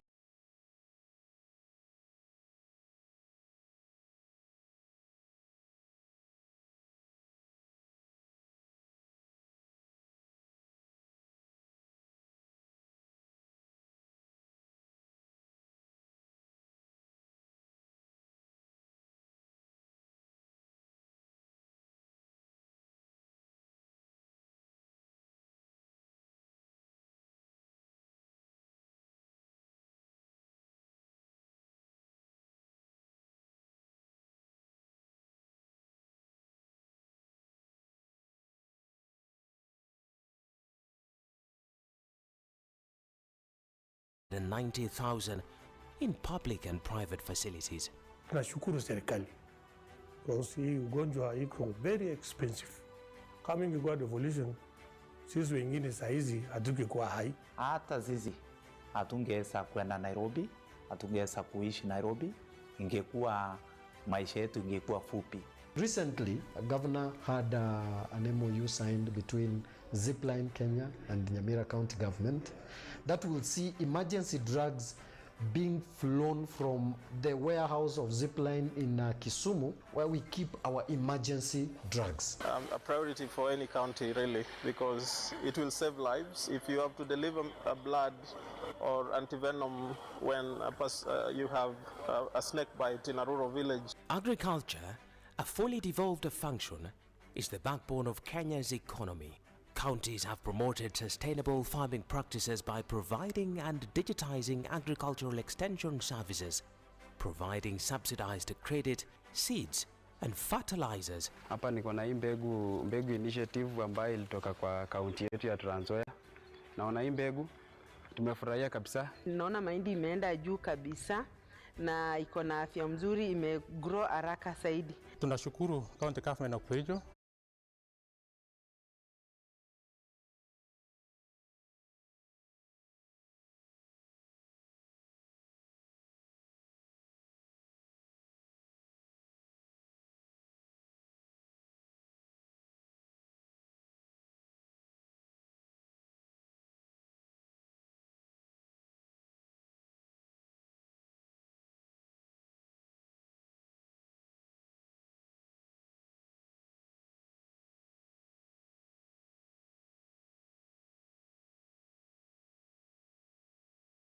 Kahinya na yudo pesa moromo pesa manongeko kan githinda deke college emano mia mor mar medo pidho rech emia amake mutegno. The livestock sector has recorded tremendous growth over the last 10 years. County governments have successfully vaccinated 2,673,486 animals, procured 87,920 straws of semen, and distributed 336,667 chicks in the last 1 year alone. Nashukuru Mungu ameingilia kati, hata wametujengea slaughterhouse. Kwa hivyo sasa tutakuwa tunapata mahali pa kuuza, pa kupeleka kuku zetu. The construction of markets and trading spaces and expansion and renovation of existing ones have all been achieved under devolution. Before tulikuwa tunafanya biashara yetu katika open air market yenye tulikuwa tunanyeshewa, vitu zetu zilikuwa zinaoza, mboga nazo zilikuwa zinachomwa na jua sana, lakini wakati wa devolution ilipokuja tumejengewa, tuko na kabro, tumetoka kwa matope, enyewe hata hatunyeshewi. In education, County governments have given a new lease of life to early childhood development learning and vocational training centers. The ECD centers are now fully integrated into the basic education ecosystem, with over 40,000 teachers employed by the county governments, something that was only a dream 10 years ago. Nilikuwa napata 2,000 na si kwa jumla, nilikuwa napatiwa kama 200 leo, 100, lakini tangu our excellence aingie kwa kiti, sisi walimu wa ECD tumepata mshahara ambao unastahili. To further improve access to ECD services and the overall health of the learners, county governments have invested in school feeding programs to ensure that learners get at least a meal a day. The vocational training centers are growing in stature, empowering the youth with technical skills to prepare them for the job market and promote entrepreneurship. When I come here, I don't know anything, but I have fun. In weekends, I go outside and search for a customer who will be installed electrical.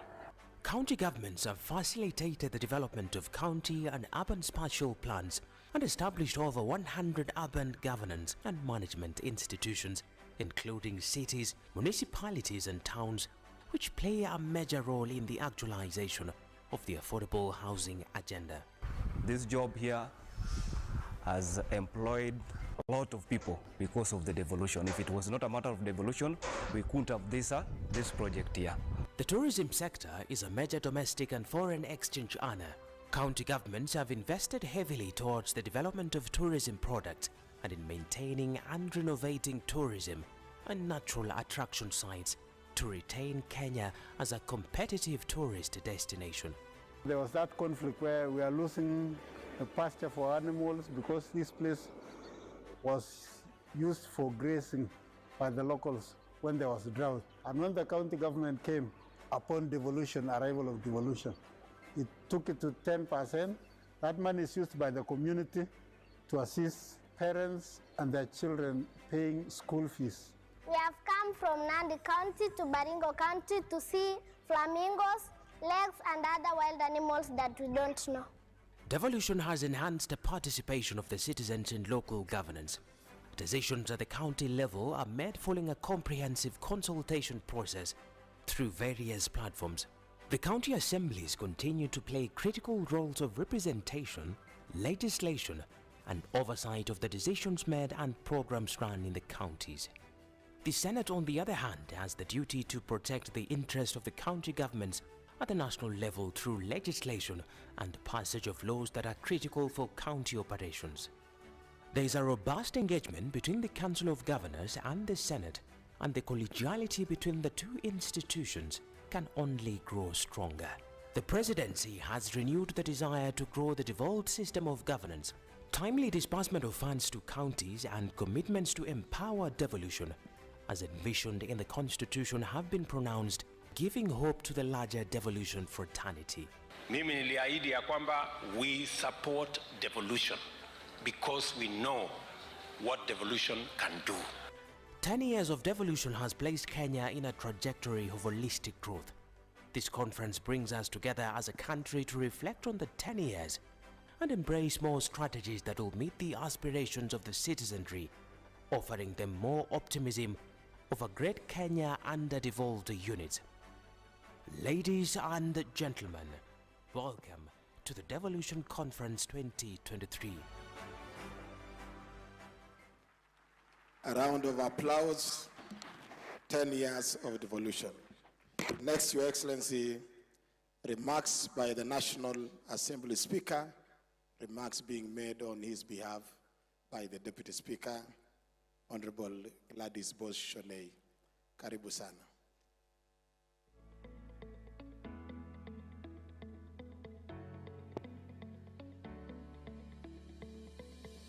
With your permission, allow me to adopt the protocols that have already been established. I think after listening to Balozi Megan, I thought we should, everything had been said. So I'll go straight to this speech. I'm reading it on behalf of the Right Honorable Speaker of the National Assembly, Dr. Moses Wetangula. It goes like this. He says, I'm honored to stand before you today on this momentous occasion as we gather here in Uasin Gishu County to celebrate the decade of remarkable progress in the journey of devolution. This conference provides us with an opportunity to reflect on the achievements, challenges, and the bright future that lies ahead as we drive transformation from county level. This conference serves as a testament to our commitment to county governance and economic development. And it is an honor to have His Excellency the President gracing this occasion. Your Excellency, your presence today not only adds prestige to the event, but also underscores the significance of our collective efforts and national government commitment to the devolution process. Your unwavering dedication to the principles of devolution are your vision for an empowered citizenry that has a pivotal in driving Kenya's progress. Your leadership and vision have been instrumental in guiding our nation. Distinguished guests, ladies and gentlemen, under the theme, 10 years of devolution, the present and the future, we celebrate the strides that we have made in empowering counties to become centers of economic development. We celebrate the success achieved and the potential that lies ahead. The concept of devolution has led to numerous positive changes that have positively impacted the lives of citizens. We have witnessed the improved healthcare services, better infrastructure, enhanced education, and increased citizen participation in the governance of others. As we gather here today, one of the most notable patterns within the intricate design is the close and symbiotic collaboration between our county governments and the esteemed National Assembly. Your Excellency, our shared vision and of cooperation has enabled us to work hand in hand to address the needs of our citizens. The National Assembly, Your Excellency, will continue to assist the county governments in their daily operations by passing legislation that enables effective delivery and equitable distribution of resources. As we navigate the path of devolution, it is worth acknowledging the intricate interplay between the two tiers of government. Much like the symphony, where an instrument contributes to the harmony as a whole, the collaboration between county governments and the National Assembly has been created and is harmonious. Your Excellency, the National Assembly is committed to deal with the healthcare laws that are pending, the laws relating to the roads and infrastructure, the laws relating to food and feed safety, and other matters of better quality education. Ladies and gentlemen, Your Excellency, allow me to reiterate the 2010 Constitution, which was a turning point in our history. It is where the county governments were born.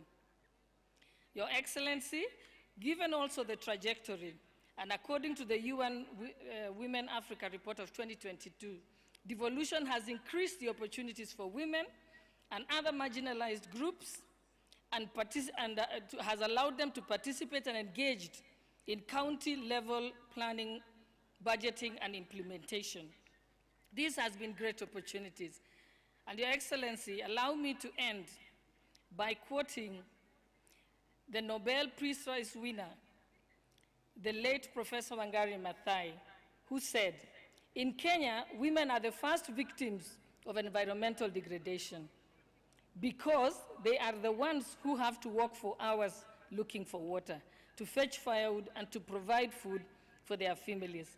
Given this, I'm confident that the woman today is now has emancipated the degradation courtesy of, the women today have been emancipated from degradation courtesy of devolution programs.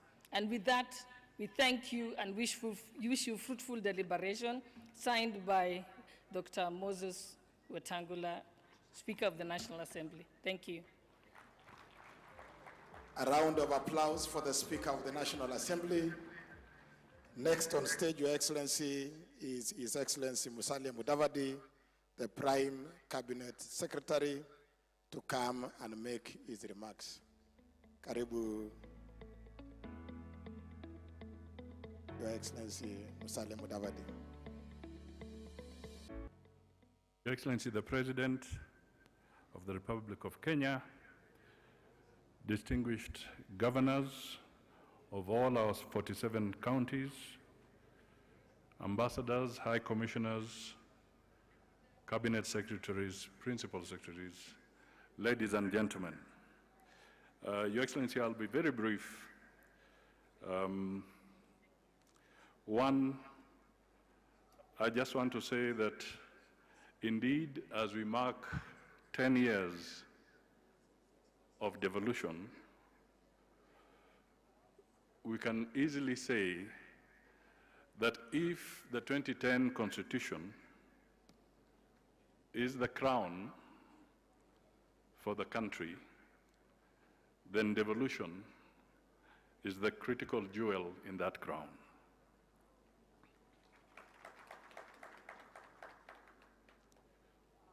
Your Excellency, as I listened to the various presentations, but more so from the US Ambassador, I can only say thank you for pitching for Kenya. You have indeed pitched so firmly for us. And in her conversation, a couple of things arise which could be regarded as rhetorical questions. Because the first question was, why Africa, and specifically why Kenya, and she brought it down to why your county. And she did highlight a few things that ought to be dealt with. So the question that we all go away asking ourselves is, if you're a governor and you have your administration in your county, taking from that pitch, are you a facilitator or are you an obstructor? The same goes for those in the national government.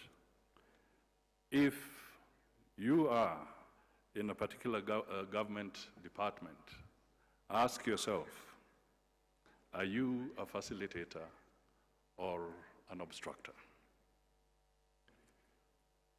Your Excellency, devolution has impacted our society tremendously. There are still some challenges, however. We need to focus more on the budget execution, focus on how we will tackle pending bills, continue building in our counties for better financial management, and indeed, Your Excellency, in equal measure, we must encourage the counties and support them to enhance their own source revenues.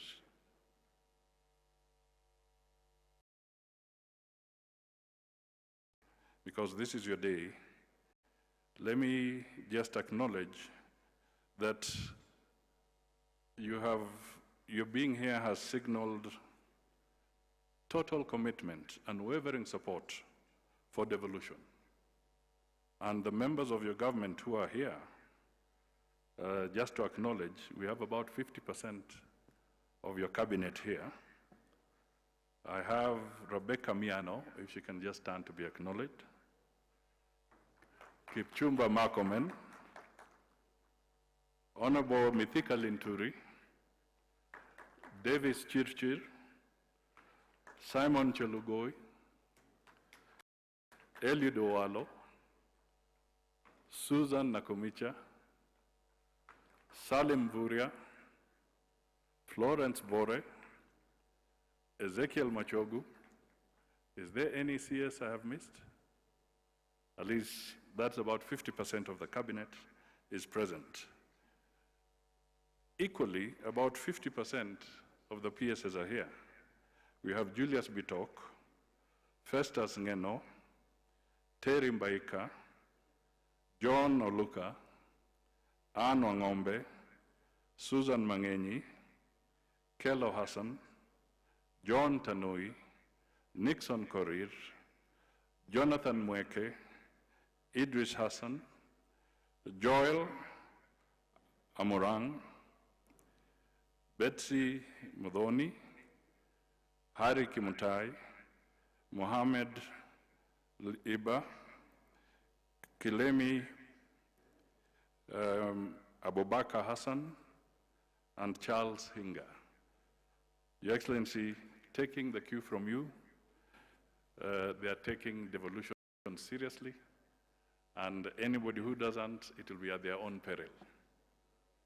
So, ladies and gentlemen, congratulations to all the counties, and we encourage you to continue with a good effort.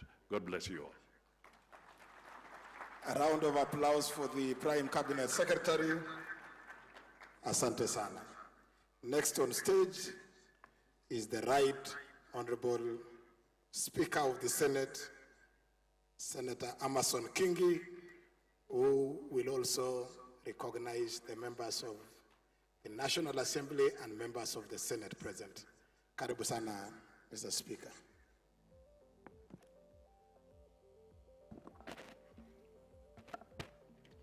Your Excellency, the President of the Republic of Kenya, Dr. William Ruto, allow me to adopt the protocols as cited by the speakers who spoke before me.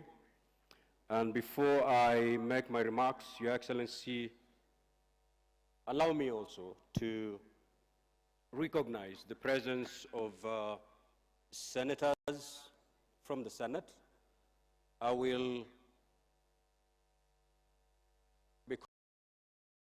be able to introduce them individually, but I will ask them and request them to be upstanding so that they can be acknowledged.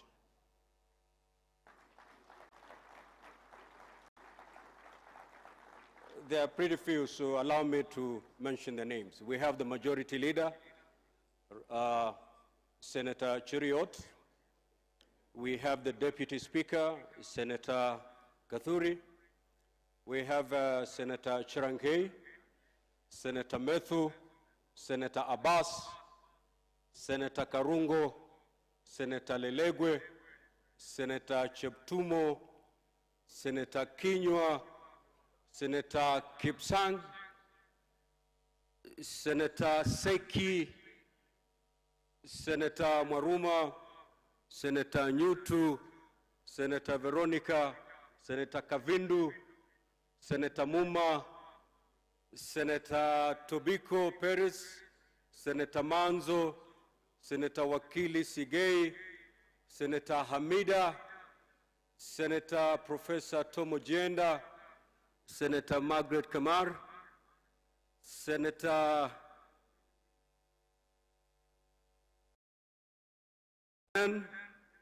Senator Murgo, Senator Mofire, Senator Miraj, Senator Montet, Senator of Lamu Kamau, Senator Wakili kutoka Kwale Chimera, Senator Boy, Senator Faki, Senator Mbugwa, Senator, the chairman of Park Moses Kajwang, Senator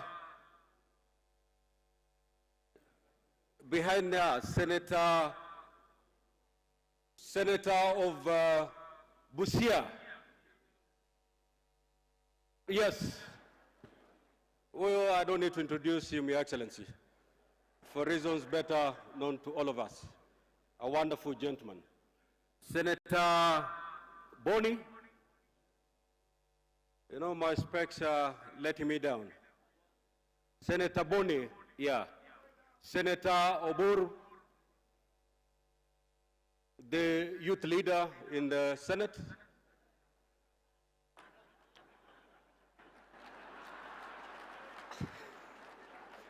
Senator Gloria, Senator Hezena, and Senator Eddie Okech.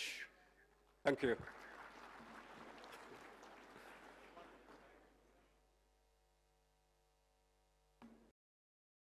Senator Alan Chisang here. Thank you. Your Excellency, indeed it is my honor and great privilege to make my remarks at this very important occasion, the official opening of the Devolution Conference 2023. On behalf of the Senate of the Republic of Kenya, I wish to thank each and every one of you for creating time to attend this gathering. Your presence demonstrates your commitment to ensuring success of devolution in Kenya. As framed by the theme, 10 years of devolution, the present and the future. This conference is an ideal platform for stock-taking on the implementation of devolved governance in the past 10 years. Your Excellency, sir, the last 10 years have been an eventful period for this country. Throughout devolution, we directed every ounce of energy in a relentless endeavor to attain the goals and objectives of devolution outlined in our Constitution.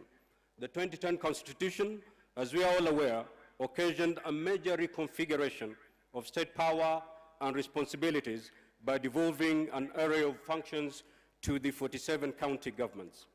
In clearly defining the mandates of each player in the devolution space, the 2010 Constitution and attendant laws have facilitated a seamless engagement between Parliament of Kenya, comprising of the Senate and the National Assembly, the Council of Governors, county assemblies, and the executives of both national and county governments in championing the cause of devolution. Thanks to the time, effort, and resources invested by these institutions in this governance model, devolution has left clear footprints across our nation. Each of the 47 regions has an outstanding story to tell on how devolution has occasioned a positive and impactful realignment of its development priorities and address unique needs of residents. Ladies and gentlemen, it merits acknowledgement that since inception of devolution in 2013, the national government has disbursed a total of 3.3 trillion to devolved units, compared to approximately 289 billion that counties have generated since their establishments. This, by all means, demonstrates significant commitment on the part of the national government to cascade resources and development to the grassroots for the benefit of Kenyans. Allow me to commend you, Your Excellency, for walking the talk in bolstering devolution. As a Senate and Parliament at large, we appreciate the priorities accorded to bills presented to you, sir, for assent, notably the Equalization Fund Appropriation Act 2023, County Allocation of Revenue Act 2023, and the County Government's Additional Allocation Conditional Grants 2023. The stated laws have a direct bearing on county financing, and their prompt enactment and assent paved the way for release of billions of shillings to devolved units for equitable service provision and development projects. An array of other proposed new legislation, nearly 40 in number, are currently being processed by the Senate. We expect that upon their enactment, the legislation will enhance capacity of counties to tap into the enormous potential that they have in form of natural resources, renewable energy sources, and considerable dynamic and versatile workforce in order to thrive and deliver. For the last 10 years, the Senate's contribution to the success of devolution cannot be gainsaid. Through its legislative mandate, the Senate has provided the legal framework upon which devolution was anchored. The Senate remains committed to undertaking responsive, expeditious, and timely processing of legislation. Your Excellency, sir, as we celebrate these great devolution milestones, we must all appreciate the critical role played by county governments, comprising the county executives and the county assemblies. Their resilience and impactful delivery of the last 10 years stand out not only as solid and irrefutable evidence that devolution is working, but also stand tall as a beacon of hope regarding the future of devolved governance. In spite of what stood out as insurmountable odds during the humble beginnings, county governments got the devolved system off the ground and elevated to its deserved pedestal in our national psyche, sustaining our hope and giving us inspiration as a people. With benefit of hindsight, localized and practical experiences we are now better informed of what works better in devolved units and what doesn't, and what needs to be done to triumph over these emergent challenges and maintain the positive and catalytic momentum. Hurdles such as pending bills that keep accruing at alarming rates, presently estimated at nearly 160 billion, and noted gray areas in some devolved functions will certainly be confined to the dustbins in history if we maintain this trajectory. This will then accord us the much needed space, time and resources to shift our focus to confronting other emerging threats of our society, such as climate change, unemployment among our youth, and impacts of geopolitical upheavals and economic recession, to name but a few. Ladies and gentlemen, psychologists and human development experts teach us that at 10 years, a normal human being is expected to exhibit certain discernible traits and habits which affirm that he or she is on a normal growth trajectory. They tell us that milestones at that age reflect a marked growth of independence, especially from the parents, formation of healthy relationships, ability to resist negative peer pressure, assumption of some sense of responsibility, and capacity to make better choices, among other vital traits. In my considered view, this analogy best illustrates where we are as a country on matters devolution. After 10 years of practical implementation, all signs are clear that devolution is now ready for a completely new course in enabling and fulfilling the dreams of Kenyans. As a country, we now expect to see more assertive, accountable, transparent, and resilient devolved units that manifest some level of independence from the national government. We yearn to see counties aggressively pursue more beneficial partnerships, networks, and collaborations, adopt a keen sense of responsibility in pursuit of their goals and objectives, as well as acquire capabilities to make their operations and activities self-sustainable. To this idealism and into realism, I challenge devolved units, with the support of all other partners, to embrace new approaches and models in executing devolution. Counties should be ready to explore and adopt novel and more innovative ways of raising on-sales revenue to avoid the over-reliance of the national exchequer. Counties must also be inspired to take advantage of the regional economic blocks for shared economic opportunities and growth. To deepen accountability, which is a key ingredient of good governance, county governments must be ready to come up with more stringent measures to curb corruption and ensure county resources are used for the intended purposes and for the benefit of Wananchi.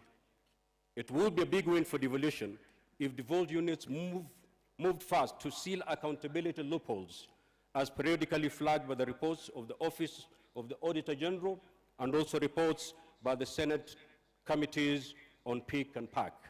Your Excellency, as I conclude my remarks, I wish to reiterate that attainment of the great goals of devolution going forward will require more than the work of a single institution.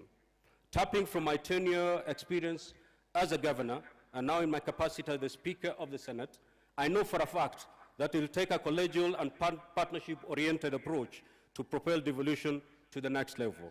I urge county governments to add impetus to the thriving partnership with the national government for enhanced capability, especially in the delivery of targets in capital-intensive areas such as housing, health, trade, investments, and agriculture.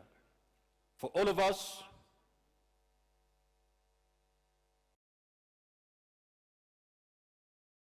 it will be a big win for devolution if devolved units move fast to seal accountability loopholes as periodically flagged by reports of the Office Auditor and the two committees, that is the Senate Committee on PIC and PAC.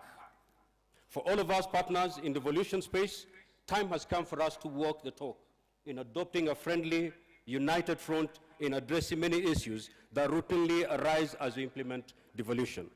This is the spirit the Senate and the Council of Governors exemplified when they firmly resolved, going forward, at a joint inaugural high-level meeting a few months ago to work in synergy for the success of devolution. Let's harness and nurture collegiality amongst us and make the great dream of devolution work for us as a country. In the words of the American author, speaker, and pastor John Calvin Maxwell, he said, teamwork makes the dream work. Let us be a team as we push devolution to the next level. I thank you, and may God bless you.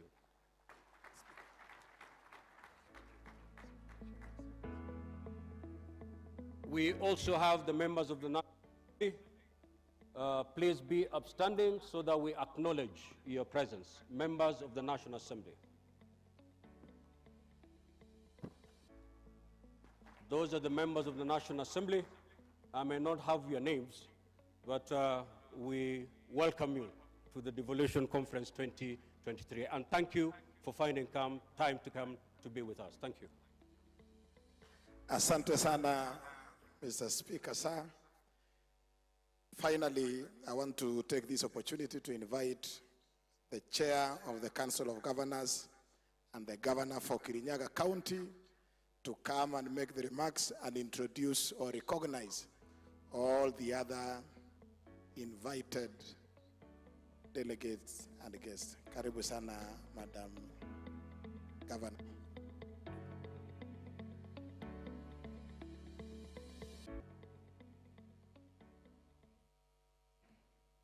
The President of the Republic of Kenya, Dr. William Samoei Ruto,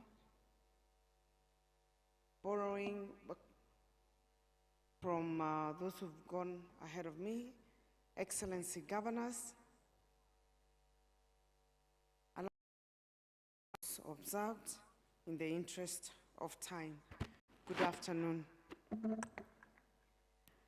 I have been requested before I speak to recognize all the other invited guests and participants who are here.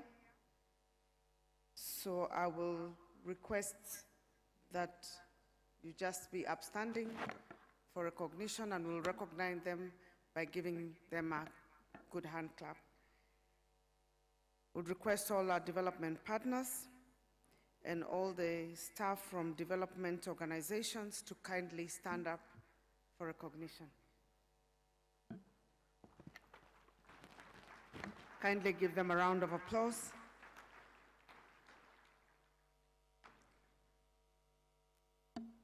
I would assume that the development partners also covered the diplomatic corps. If there are any ambassadors, representatives of governments who are here who did not stand with development partners, you may be upstanding. Representatives from constitutional commissions and independent office holders, kindly be upstanding for recognition. Let's give them a round of applause.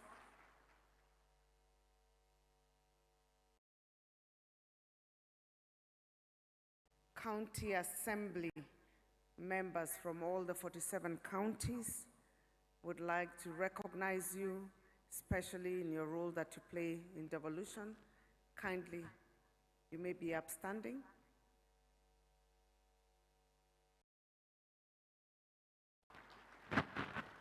Let's give them a better round of applause. They're almost half of the room. Karibuni sana. All the speakers of county assemblies who are here, kindly be upstanding.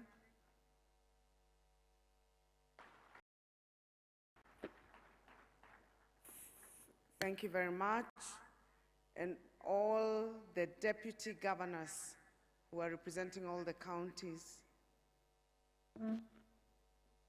Excellent. I think all of them are here.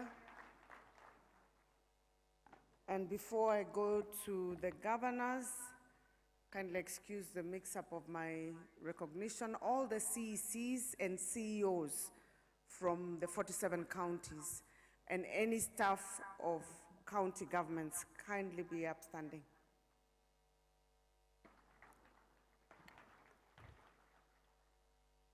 Excellent. That's a very good number. We appreciate you. And finally, I would like to recognize my colleagues who are here. We are the hosts of the conference. I will ask them to be upstanding and I'll try as much as possible without my specs to see who's there.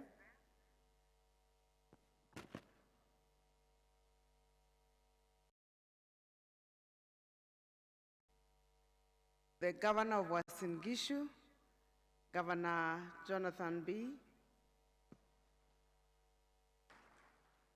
Vice Chair, Governor Ahmed Wajir, Governor Cecily Mbarire, Chairperson of UDA and Governor of Embu, Governor Susan Kihika, Governor of Nakuru, Governor Nathif, Governor Garissa, Governor Mudhomi Njuki, Governor Tharaka Nithi, Governor Kahiga, Governor Nyeri, Governor Mutula Kilonzo, Governor Mwadime Taita Taveta, Governor Ngaro Kilifi, Governor of Mombasa, Abdul Samad, Governor Machakos, Wavinya Ndeti, Governor Nyamira,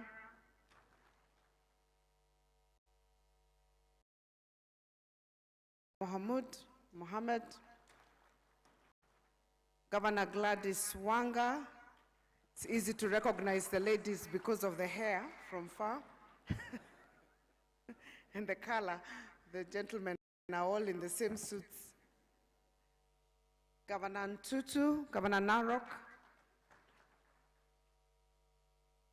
Governor Kakamega. Yesterday he was a bit indisposed. Karibu sana. Governor Badilisha, Governor Nyandarua, Governor Kachapin, West Pokot, Karibu, Governor Lamu, Governor Malombe Kitui, Governor Otuoma, Governor Achane, Kwale,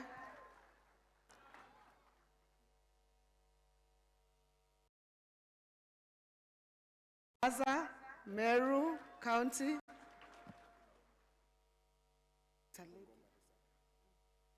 Governor Bungoma, Lusaka, Governor Mandera, Governor Khalif,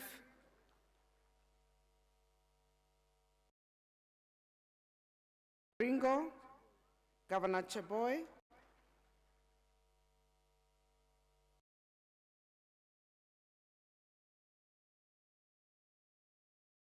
Turkana, Governor Jeremiah,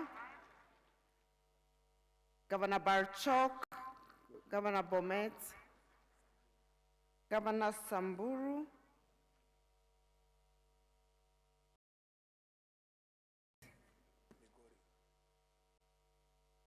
Governor Migori,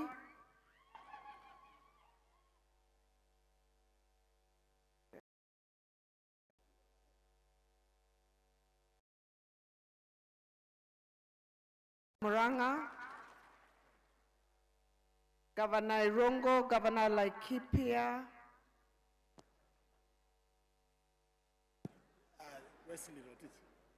Governor Wesley Rotich, sorry about that, Governor Mtai Kericho,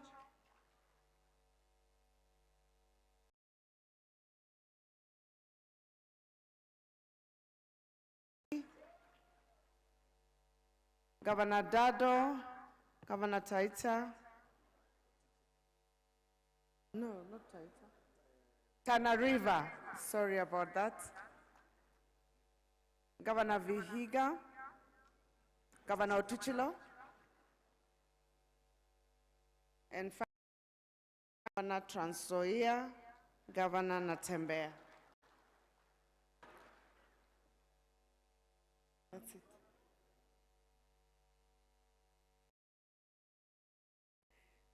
Apologies, Governor Kiambu, Governor Wamatangi.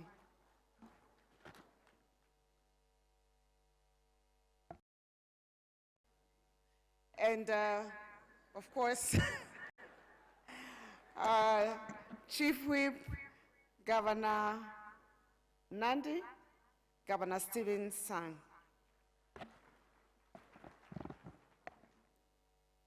Thank you, Your Excellency.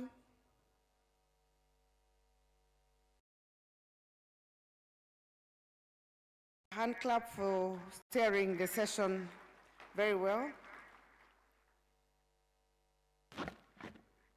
Distinguished ladies and gentlemen, Your Excellency, on behalf of the Council of Governors, I take this opportunity to welcome you to the 8th Devolution Conference, which is the first biannual Devolution Conference. And before I go forward, Your Excellency, as a good student of the Bible, I have to start properly with thanksgiving. Your Excellency, accept on behalf of my colleagues our sincere gratitudes for the end of year disbursements, which were on time for the first time in 10 years.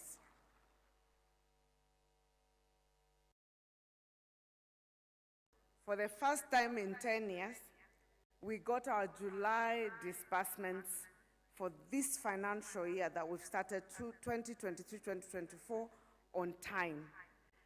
Thank you very much. I will tell you, many of us and many of our colleagues have told you, we were quite pleasantly surprised, and we are looking forward to that trend going forward. Your Excellency, I know we started off in a little bit of a rough footing because of the disbursements, and there was a time we, as governors, even threatened to shut down counties. Your Excellency, at the time, we had been reminded of a proverb that says, because all lizards lie on their tummies, you can never know which one has a stomachache. So if you don't shout, you'll assume all lizards are the same. So we were trying to get your attention. But thereafter, Your Excellency, you counseled us on better lessons to follow, and you asked us to come together, come and reason together, which we have since been doing with you and with your government. And we have to say that the relationship hasn't been better. Has never been better.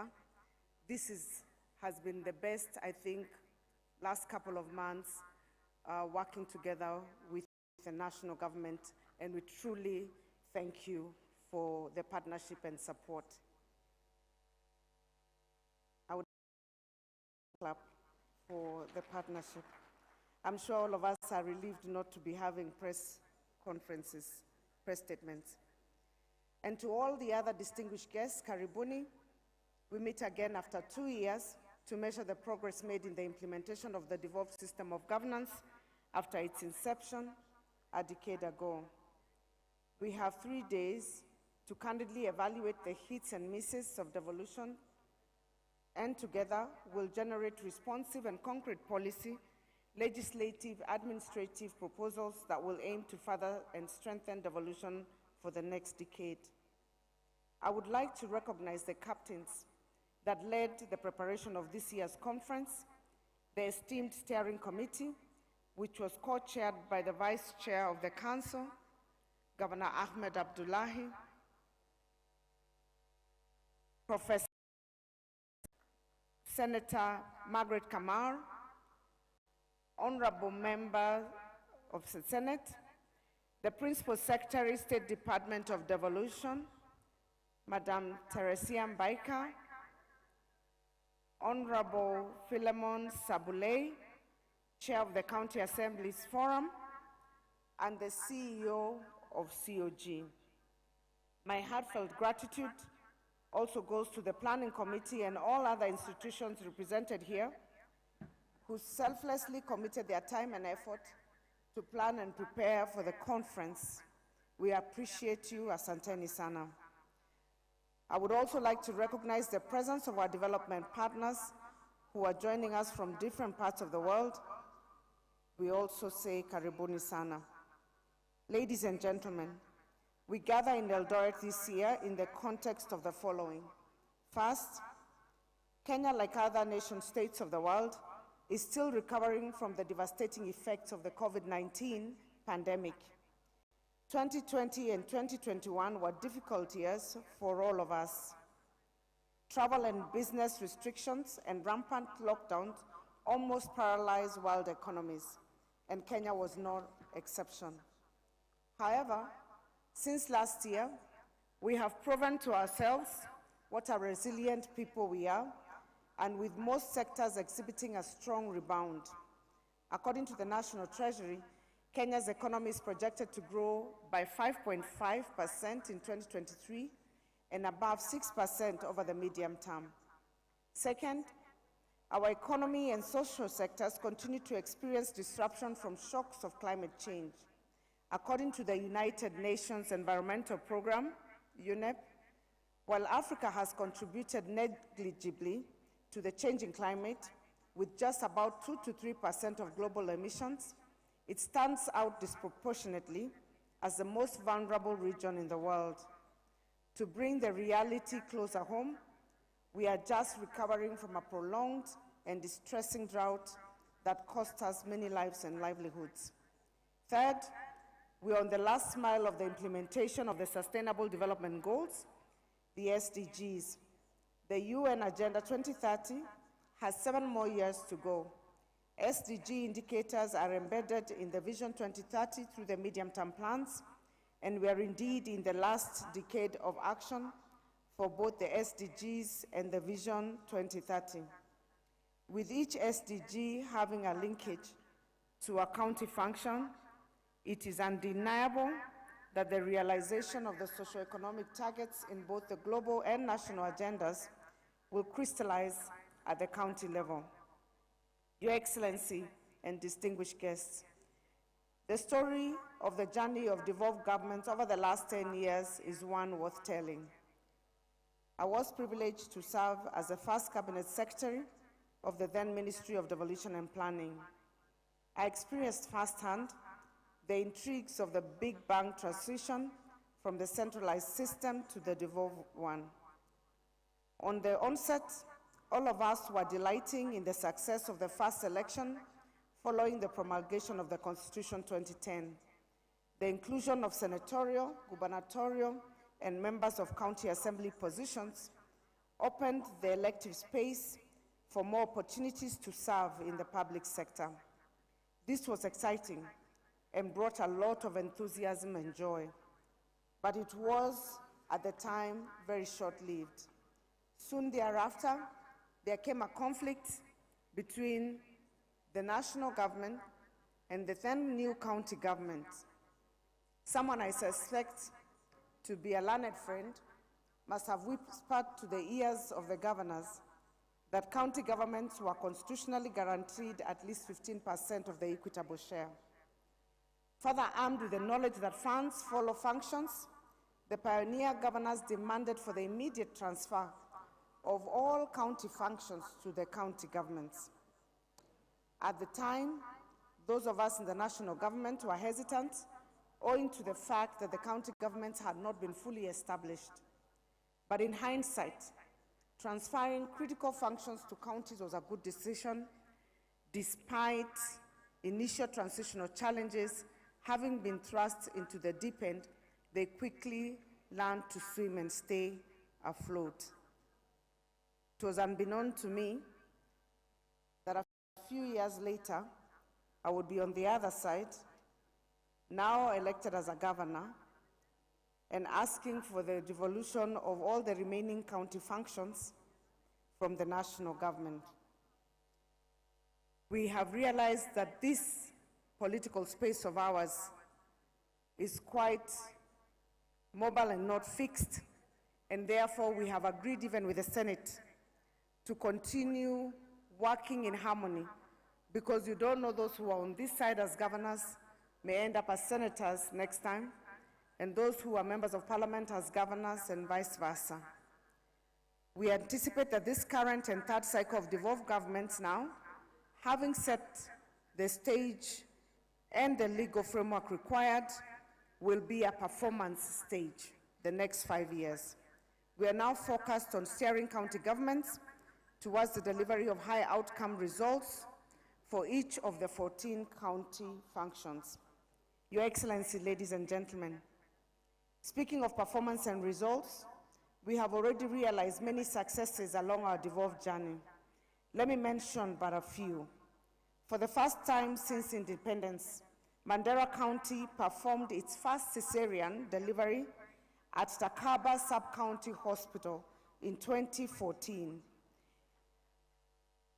In Samburu County, maternal deaths have over the last 10 years declined by over 79% since the county government constructed housing units within the health facilities for expectant mothers to move in with their families weeks before delivery.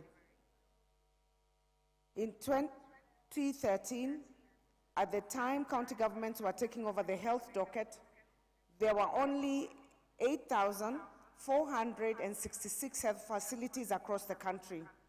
As at the time of reading the State of Devolution Address in 2022, there were 13,722 health facilities in the counties, almost double. Many counties have improved their community health outreach, improved human resource allocation and skills, as well as improved their medical facilities to level 5, such as in Kakamega and Kirinyaga, and upgrades to level 4, such as in Wajir. In the last decade, we have seen county health facilities offer specialized services such as dialysis, thereby reducing the burden on national referral hospitals.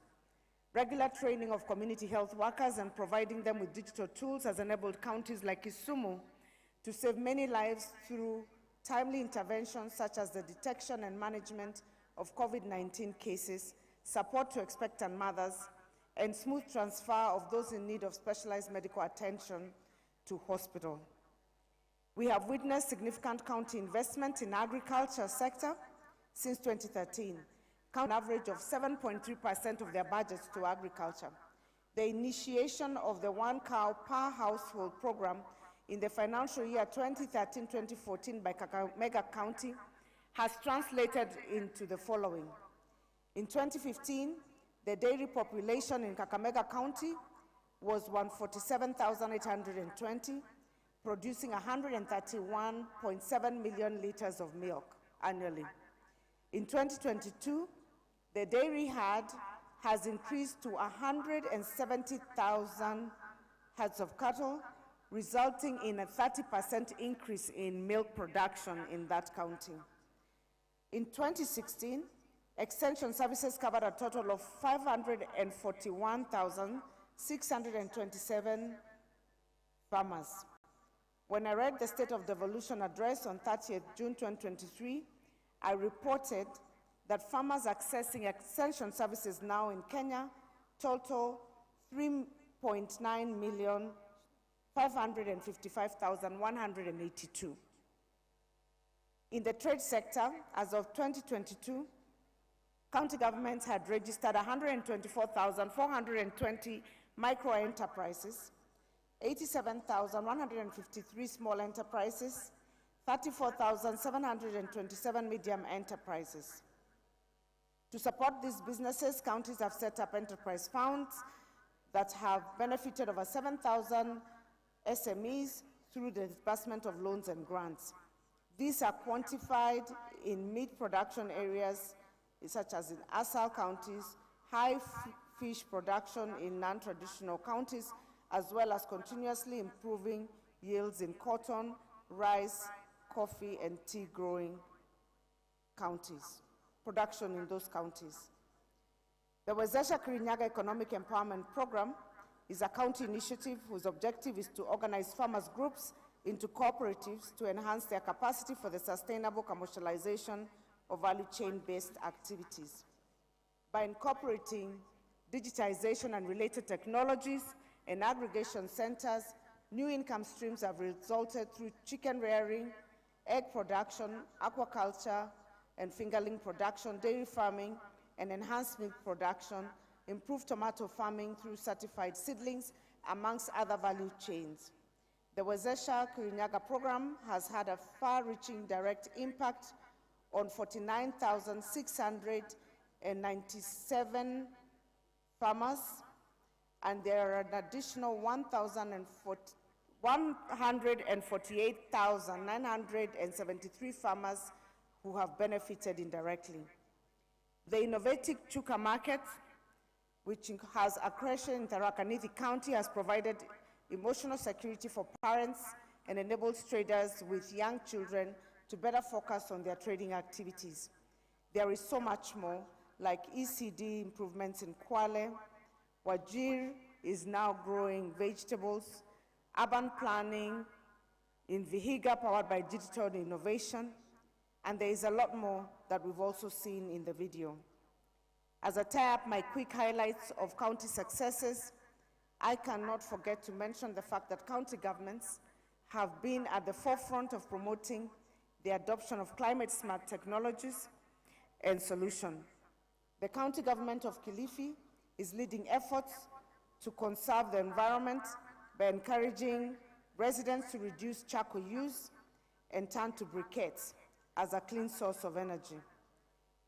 Through the Voices of Just Climate Action Initiative, birthed from the signing of a 5-year partnership with the Clean Cooking Association of Kenya, the county has donated briquette-making machines to its 7 sub-counties as a strategy to reduce deforestation and charcoal burning. There are over 200 stories relating to best practices and innovations on the service delivery that have emerged from counties in the last decade. I cannot mention all of them today, but I invite you to visit our Marifa Center to witness the remarkable transformation documented in the devolved sector. Let me make a clarion call to all devolution champions. Devolved governments have faced and continue to face a myriad of challenges.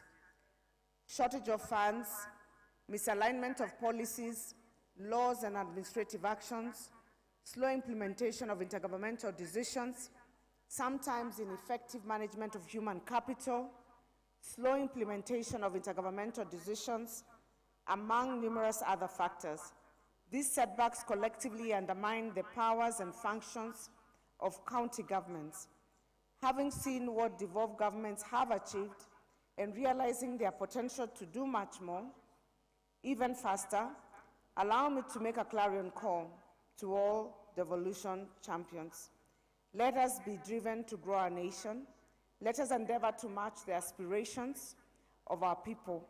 Let us commit to deliver timely services to our citizenry, and let us wholeheartedly commit to placing Kenyans first, as in Kenya Kwanza.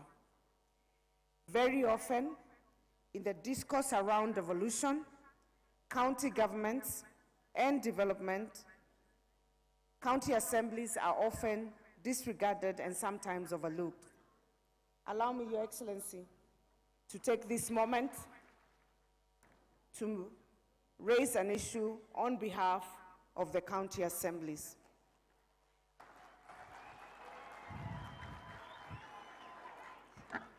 All the achievements that we have cited in devolution and much more would be unattainable without their support and indulgence. In the wisdom of hindsight and experience, we should accord county assemblies their rightful place as the load-bearing beams and the pivoting pillars in our development objectives. We achieve this by first, Your Excellency, and I know that you're very much in support of this, first accepting their full autonomy so that they can be granted separate autonomy from county governments, and it will also ease a lot of pressure on our side as governors so that we are always not push and pulling between the county assemblies and the county governments. The second thing, Your Excellency, is that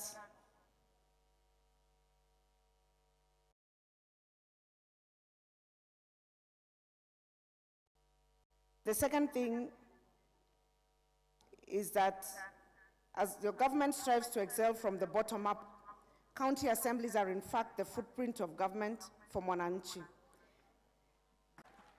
Their community obligations, Your Excellency, as you well know, may not be sufficiently captured in their job descriptions. Yet their remunerations has been reduced over the year. Your Excellency, you can imagine those who were county assembly members in the previous and ran again to be re-elected, only to come and find that their terms had been reduced. I know, Your Excellency, that you're wise, you're kind, you're long-sighted, you're visionary, your resolve is all that is required. And Your Excellency, all I can say is that for the county assemblies,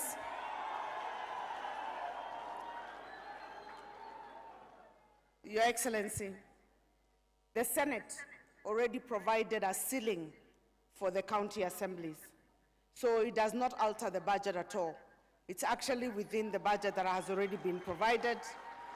All that they are restricted in consideration of their welfare is the restriction by the SRC, and we would like to request that, Your Excellency, this being your foot soldiers, and those that hold both the government and programs at the ground, at the bottom of the pyramid, that Your Excellency, you will consider that request. Your Excellency, we focus the next 5 years on performance in key areas that will definitely transform our country. We are partnering with the national government in all the key agendas of your government. And Your Excellency, as a council, we want to commit to work together with your government to ensure that we achieve the expectations of the Kenyan people. As I conclude, let me take this opportunity to convey immense gratitude to our partners who have supported this conference, the United States government, especially the platinum partners, Safaricom PLC, Kenya Commercial Bank, AMREF, and all our other partners. Thank you for your magnanimous contributions to this conference. Your Excellency, you are beyond a platinum partner for us in this conference. The national government supported way above our expectations through the Office of the Deputy President, and we thank you very much. Distinguished guests, I wish you all fruitful discussions in the coming days of the conference. It is now my honor and duty to humbly invite His Excellency, the President of the Republic of Kenya, Dr. William Samoei Ruto, to come give his remarks and officially open the first biennial Devolution Conference. Let's welcome His Excellency with a hand clap.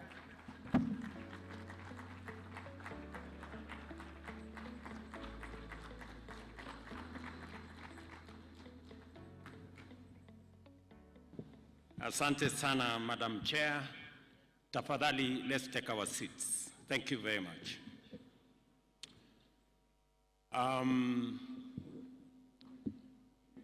Your Excellencies, Governors, CSS present, Deputy Governors, PSS, Your Excellencies, Ambassadors and High Commissioners, our development partners, Speakers of the National Assembly and the Senate, Speakers of County Assemblies, members of the Senate, members of National Assembly, members of county assemblies, staff of our national and county governments, ladies and gentlemen, Good afternoon. Hamjambo. Let me take this opportunity to welcome all of you to my hometown.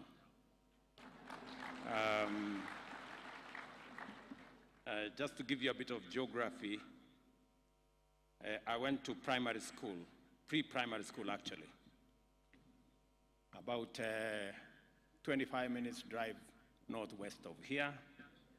And I went to secondary school maybe 2 minutes drive from here to the school I went to there.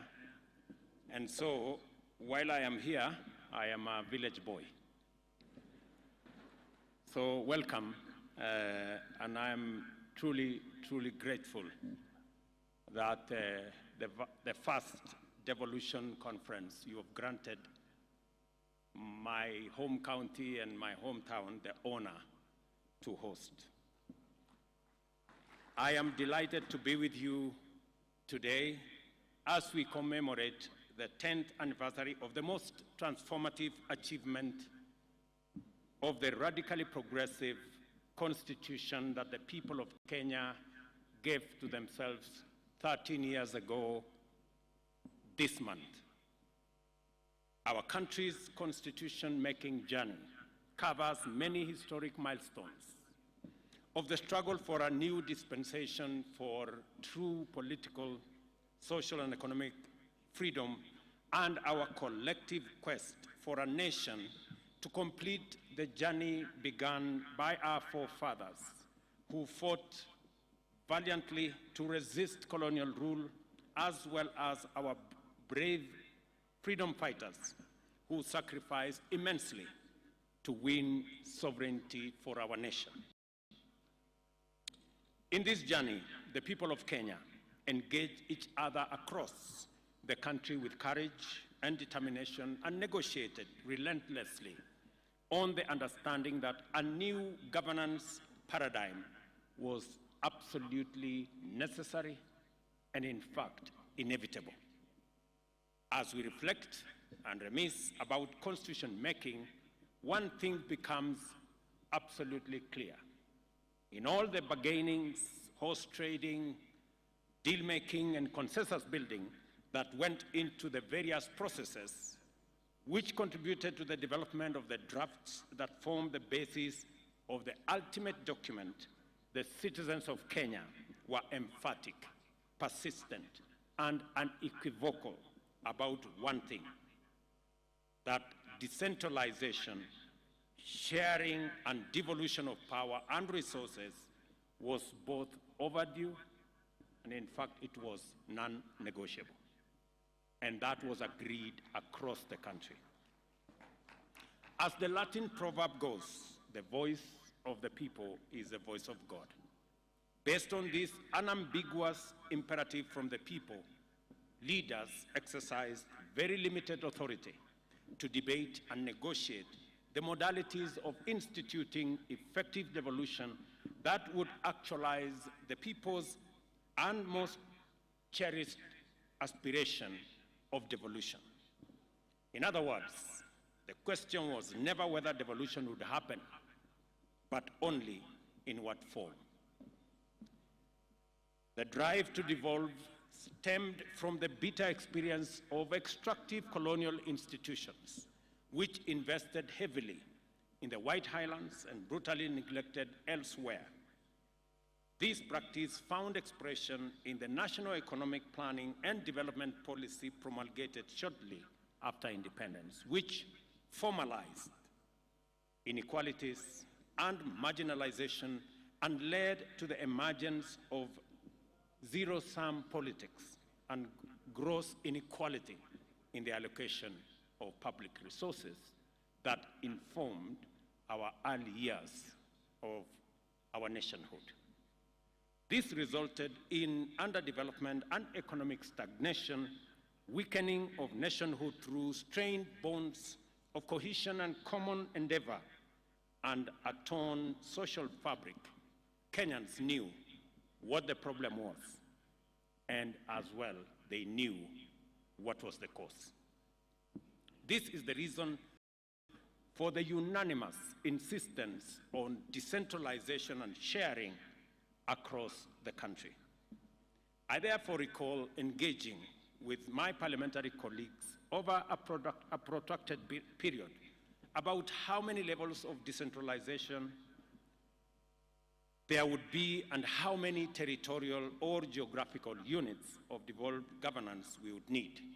Some people went for 4 levels of governance, while others preferred only 2. An ambitious middle ground proposed 3 levels. Similarly, reluctant devolutionists campaigned for 8 units to coincide with the administrative provinces, whereas others wanted 14 regions, yet others demanded numbers varying from 24 to 56. I happen to have been part of this history, and I am very privileged that I participated in this conversation.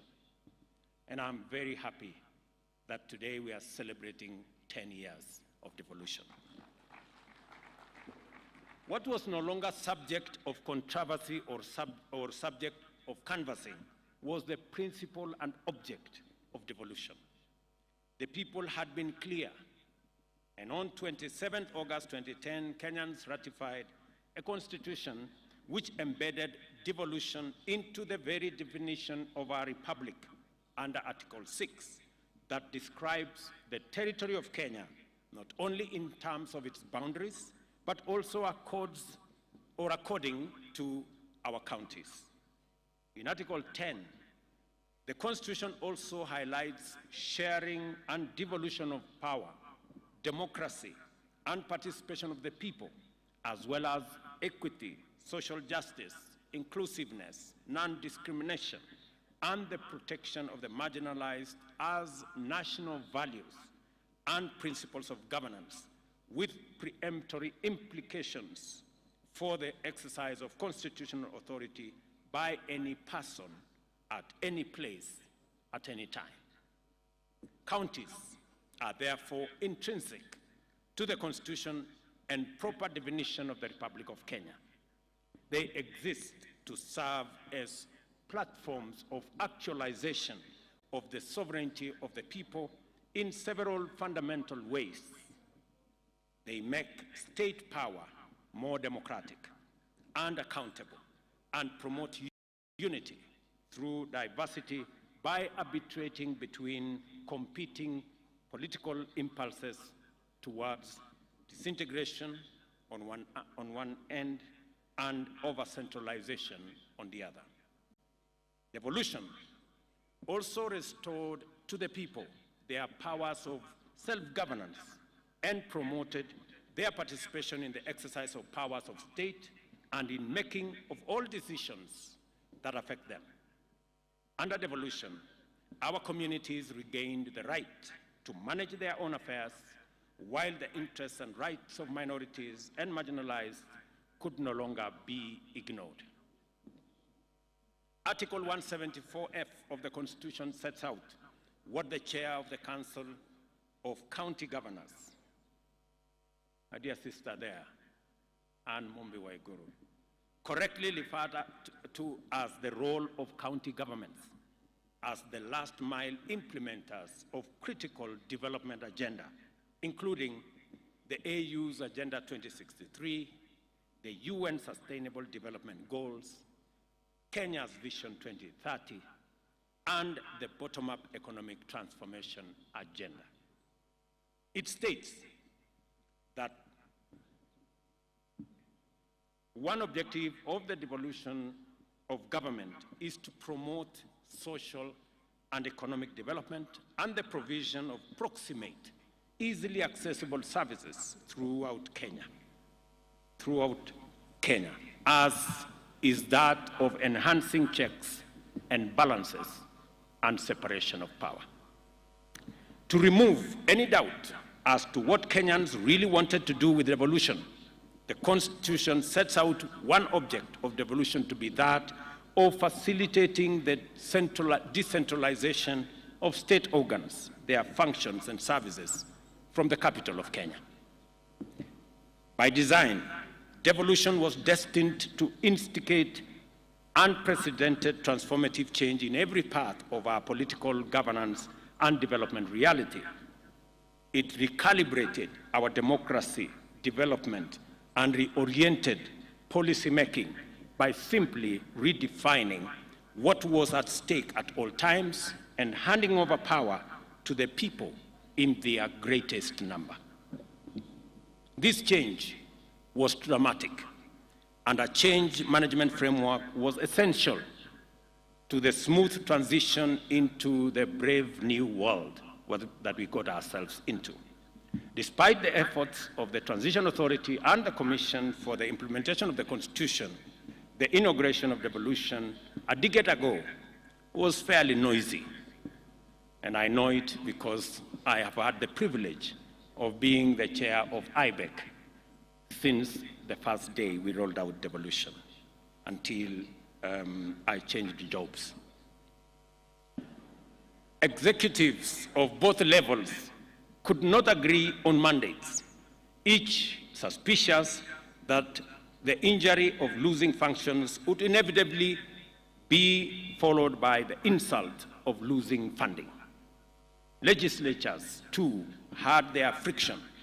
At the same time, county assemblies and executives had many a disagreement over respective authority and limits, while at the national level, the Senate and the National Assembly engaged in a tug-of-war over oversight and budget making mandates,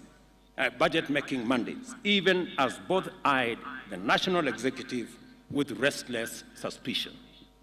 We were suspected by the National Assembly. We were also suspected by the Senate. So we didn't have many friends. The Council of Governors quickly emerged as a forceful champion of quick and total devolution, challenging elements in the national government which were still reluctant to let go of many powerful functions. I remember we had in the law a period of 3 years to transfer functions, but we transferred almost 90% of the functions in the first year. And many people thought we didn't make the right decision. With the benefit of hindsight today, I think we made the right decision to accelerate the devolution of functions because it gave county governments the opportunity to develop the capacities to be able to appropriate those functions and take over their mandates. Those were very hard times because I remember them. But there were also times of fast learning and quick adaptation to relentless change. We discovered the limits of adversarial competition and zero-sum contests and recognized the power of alternative dispute resolution and patient consensus building. Article 189 began to make sense and to take shape of a very inspired consent, while the intergovernmental frameworks, Intergovernmental Budget and Economic Council, and the Intergovernmental Summit revealed their value because we managed to sort out many things using these frameworks in a negotiated way rather than taking things to court. Once everyone was finally clear that there were no losers, no winners in the transformation, and that devolution and Kenyans had won, leaders at both levels of government finally got round to recognize the brilliant genius of the people of Kenya in never once doubting the power and the promise of devolution. Devolution has grown tremendously in a decade. It has matured from a delicate fledgling with limited institutional capacity to administer resources, provide services, and generate own revenues, to fully operational governments touching the lives of people at the grassroots, undertaking ambitious development programs and driving economic growth. And we commend our county governments for the transformation that is visible in the Republic of Kenya. There remains much more to do, and many shortcomings are still evident. But only a serious, inattentive person would say today that devolution has no impact in any part of Kenya. And you have to be really ungrateful. Very often, many of the positive outcomes of devolution are evident to those who have observed our rural areas and formerly remote and neglected regions over time. I am particularly encouraged by what we have achieved in the areas of health, agriculture, education, infrastructure, trade, development in the last 10 years of devolution.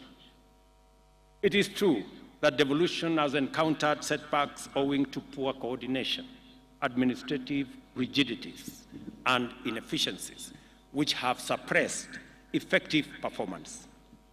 At the same time, there remains capacity shortfalls, which also contribute to suboptimal performance and frequently poor to absent implementation of policies, programs, and projects.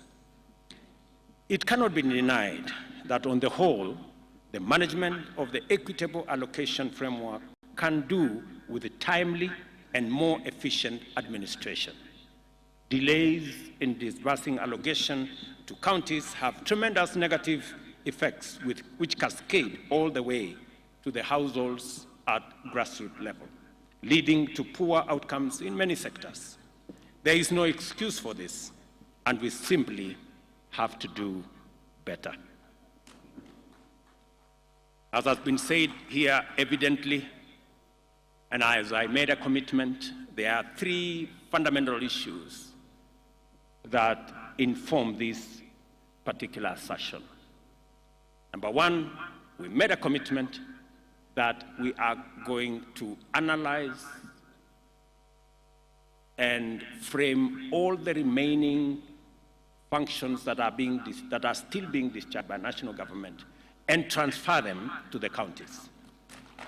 I am very happy that between the national government and the transition, the committee that is responsible for that job, and the other stakeholders, we have finally agreed on the functions that should be transferred.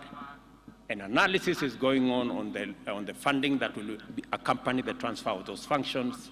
And I am told that in the next 60 days, we should be able to transfer all the remaining functions to our counties. Number two, as was said by the Council of Chair of the Council of Governors, being a strong believer in devolution and having made a commitment that we will do what is possible to make sure that we try to the extent possible to keep to the timelines of disbursing money that is due to counties. Two things have happened. Unlike last financial year, where we crossed the year with about 30 billion due to counties, this year, I did make sure that every cent that was meant for counties was paid before we closed the books for last year. And again, we have paid the July allocation on time.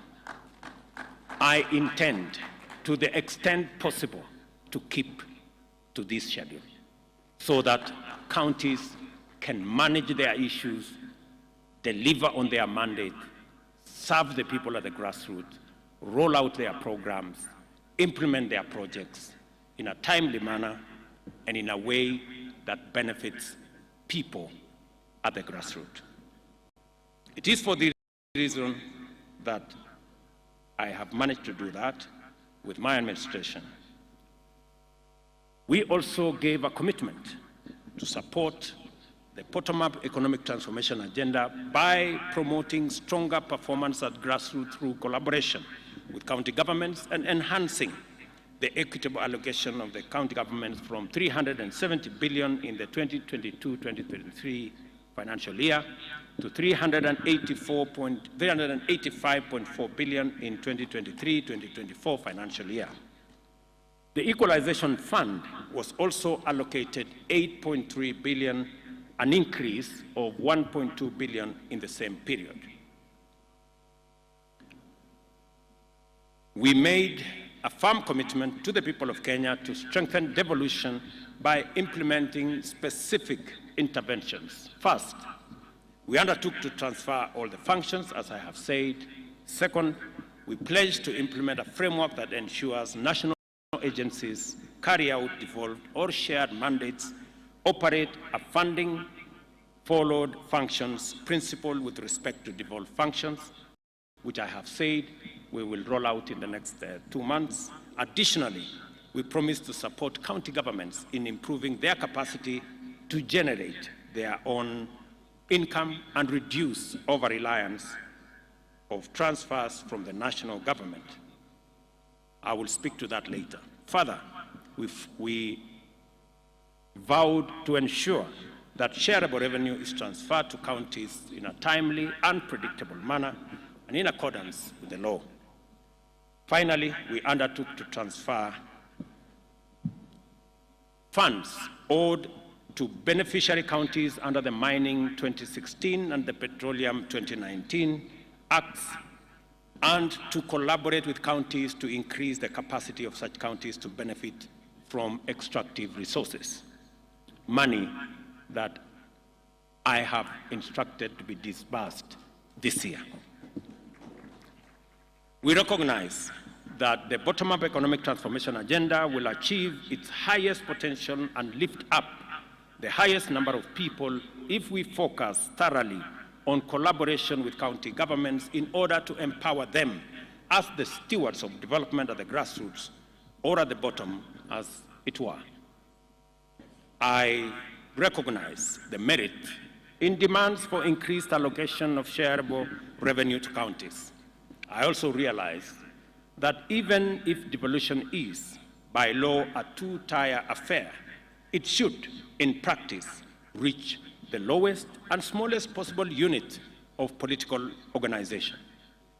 Under the principle of subsidiarity, the ward must in time become a central driver of bottom-up economic transformation. I am also in support of taking devolution to its fullest extent. I thank the Council of Governors for the well-organized format of this conference, and I know the Chair has mentioned 2 other things, apart from what I have mentioned, the issue of making county assemblies truly independent and financially so.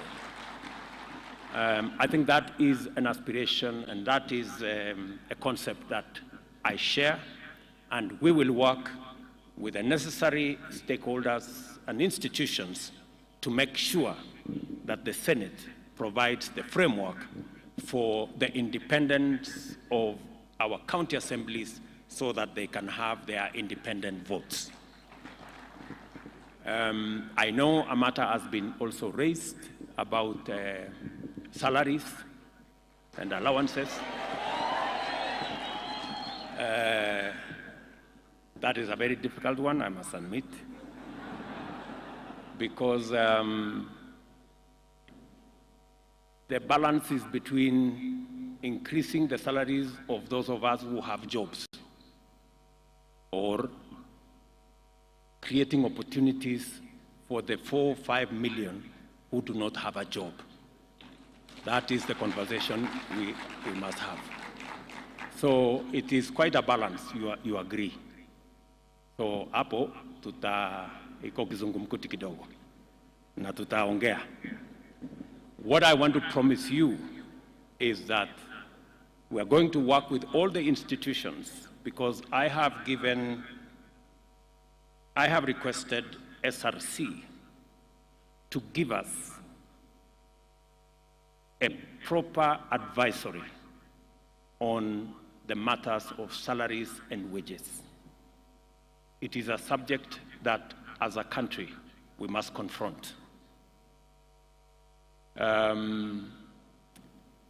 We must know that from the president to the assistant at the office, we all work for the people of Kenya. We live in the same country. We take our kids to school. We provide for their upkeep, provide for their food. We pay the hospital bills, all of us. And therefore, pay must reflect the fact that we all serve the same people. And we have come to discover, for example, that there are people who have awarded themselves salaries, people in some parastatals, people in some other institutions who earn more than the president. And you ask yourself, what is this job this fellow is doing that is so, so there is a conversation we are going to have. So I want to tell my county members of county assembly, that is a conversation we are going to have, and you are going to be treated the same way members of parliament who are serving in the legislature will be treated. I further commend the organizers of this meeting for clarity of purpose with which they develop the headlines and the themes therein.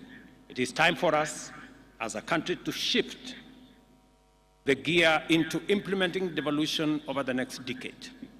The authors and beneficiaries of devolution, who are also our sovereign employers, demand and deserve the highest possible value for their resources, which must be delivered without fail.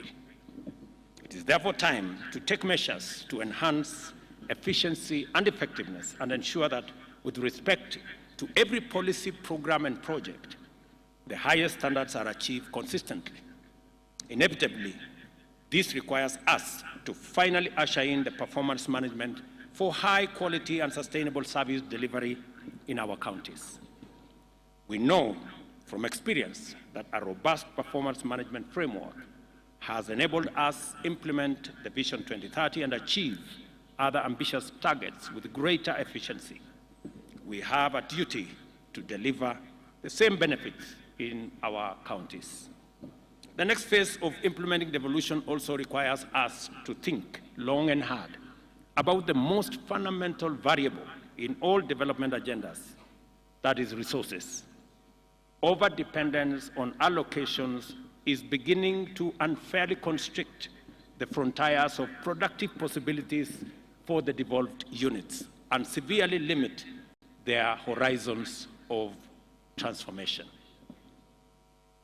We see counties as the most sustainable drivers of shared prosperity and bottom-up economic transformation. Our partnership with counties in implementing aspects of our agenda has enabled us accomplish a lot of positive outcomes and outline great possibilities for future partnership.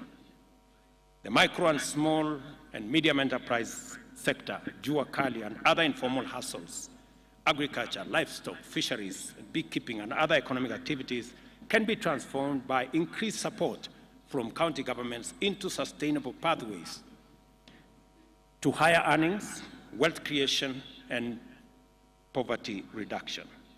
The emergence of regional economic blocs and other inter-county collaborative mechanisms to kickstart broad industrial activity are a highly promising development.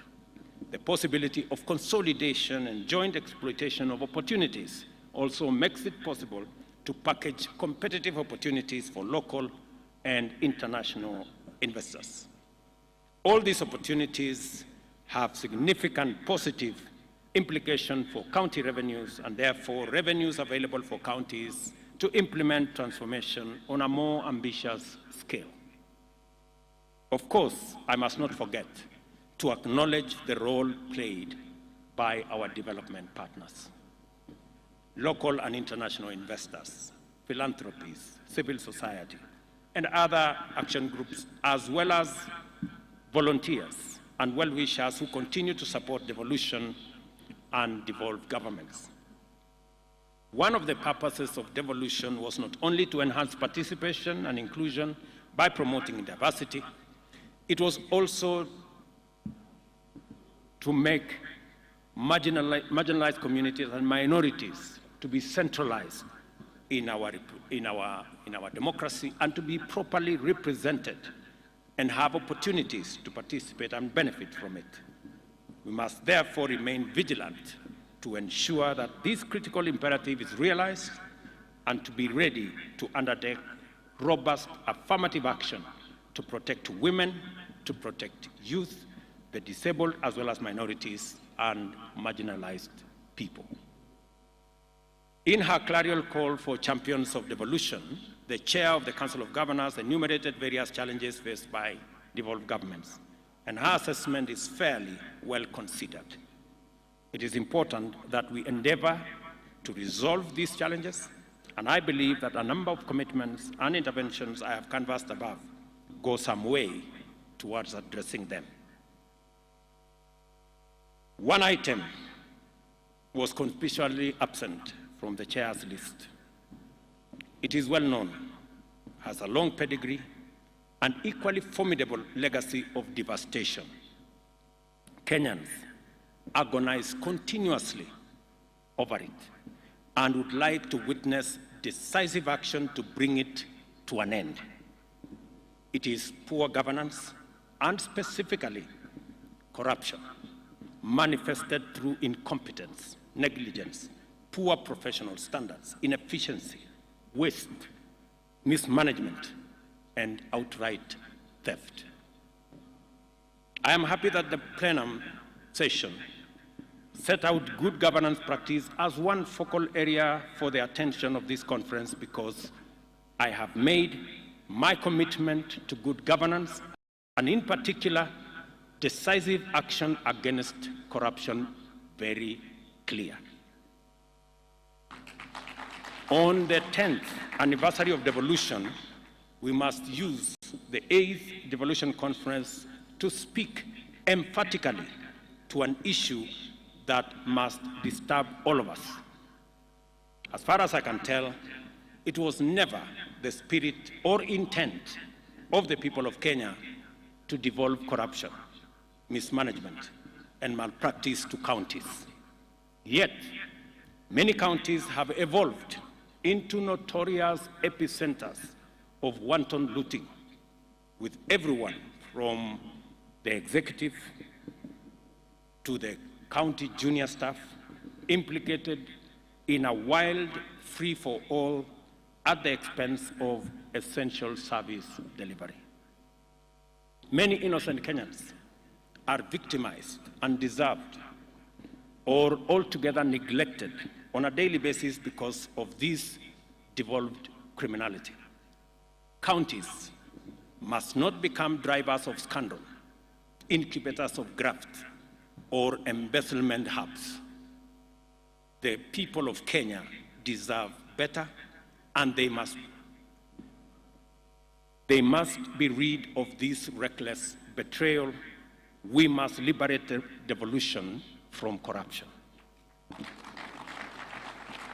I speak about this with passion because it is a conversation I have equally had with my cabinet and my PSS and members of parastatals. It is a conversation we have had.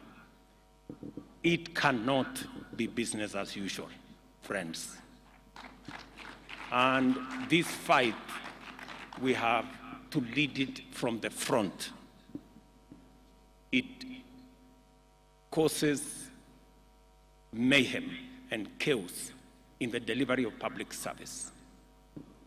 And Kenyans across the board, from all political, from the entire political divide, want us to stand on the same side against corruption. I know they do. For this reason, we shall treat corruption at all levels of government as a high priority law enforcement issue requiring expeditious and decisive response. Regardless of position, office, or status, any person implicated in the loss of public funds whether in the national or devolved government, must encounter the punitive consequences of their action in full. I expect the agencies concerned to move with speed and attend to the many cases of corruption that are festering in many counties, including Uasin Gishu County. I wish to submit to this conference that we have a proven hack, a smart solution to kill the two birds of poor governance and efficient delivery of service with one stone. That hack is digitization and automation. I therefore encourage you, my friends, the good people who run our county governments, to embark on the journey of integrating digital solutions and ICT to service delivery and project implementation in your counties. We are open and we are going to support all the county governments to digitize their service. I am very happy that many counties have come forward to work with the ministry responsible, the ICT ministry, and the Ministry of Interior in making sure that we digitize all our services. I have also instructed the departments responsible to work with counties. If you need support in matters of raising revenue, digitizing the revenue space, we are going to work with you so that as we digitize services or collection of taxes at KRA and other areas, we are ready to work with the counties to make sure that we support the counties as is required of us by the law in making sure that you too are part of this digitization and automation process. Let me make a summary, let me make a summary in a very short way of where I think what I have said in many words. There are 5 points which I want to put across to my friends,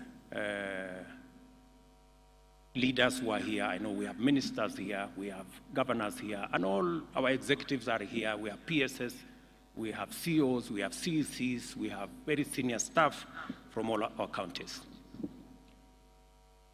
It is said that you cannot do the same thing in the same way over and over and expect different results. It is actually a streak of madness if you expect anything different. So, as a country, we have a historic moment to take this country to the next level. I want to persuade governors who are here. We have a historic moment. I want to persuade ministers who are here and Kenyans who are listening to us. We have a historic moment as a nation to change the trajectory of our nation and to unlock the great potential that Kenya has always been and make it a reality for our people. And we just need to do a couple of things. Let me just give a few examples.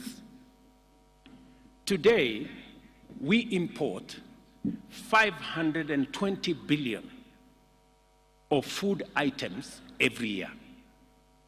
Every year, from edible oil to wheat, to sugar, to rice, you know, things that we can produce in Kenya.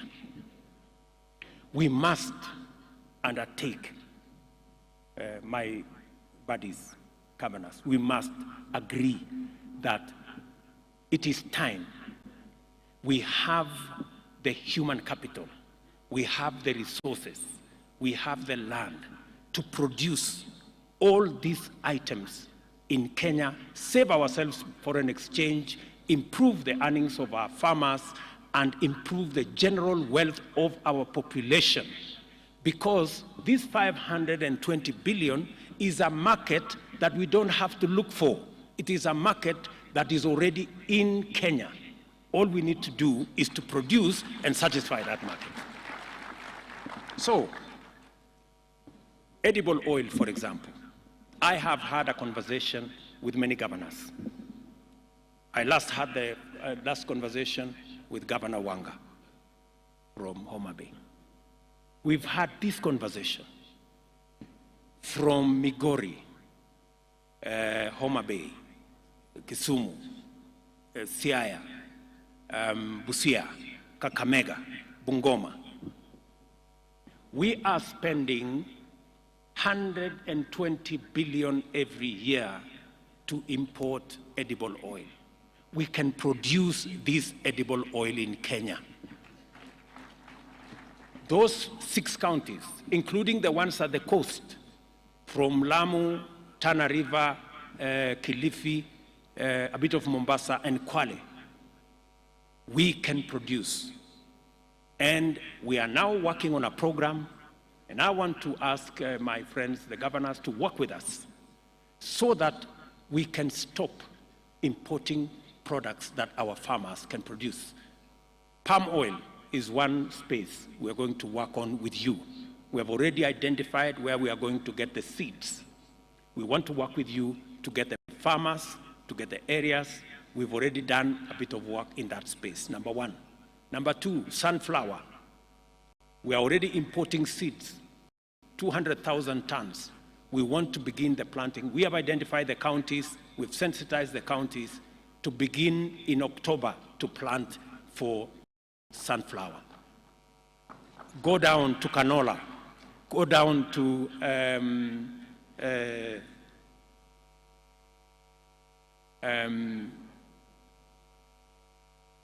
sesame in Busia. Go down to, what is that other? Ground of them. We have all that space to produce edible oil in Kenya. I want to encourage the counties who are here to work with us. Collaboratively, we are going to unlock a huge potential. Rice is one such. We have 120,000 acres in Tana River. We have an extra 20,000 acres in Kirinyaga. We have almost 20,000 acres in Busia. We have another 20,000 acres in Ahero. We have almost 30,000 acres in Kucha. I think that must be in Migori. With 200,000 acres, we can produce 800,000 tons of all the rice that we today pay 70 billion shillings every year to import.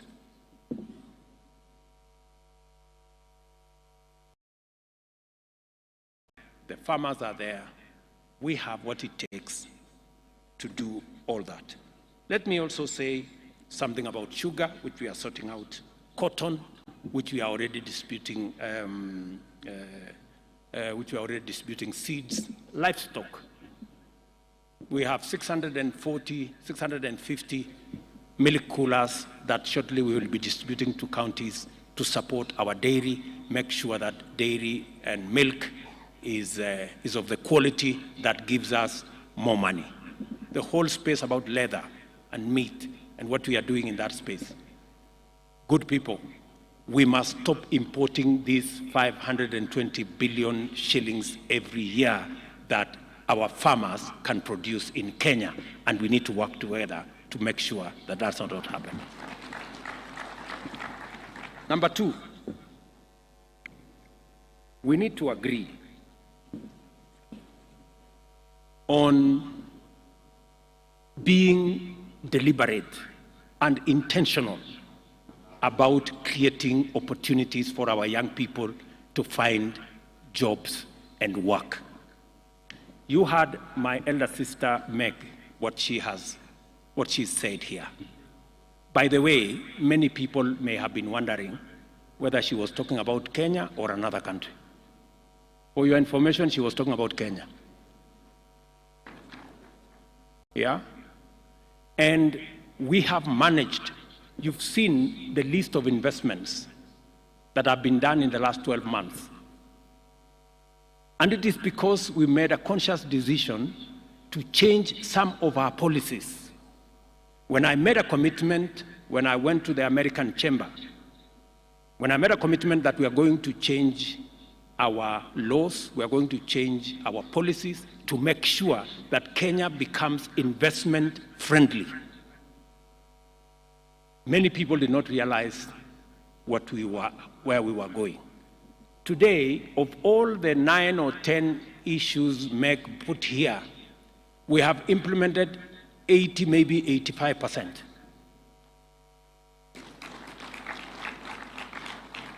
We are remaining with 1 or 2, which take a bit longer.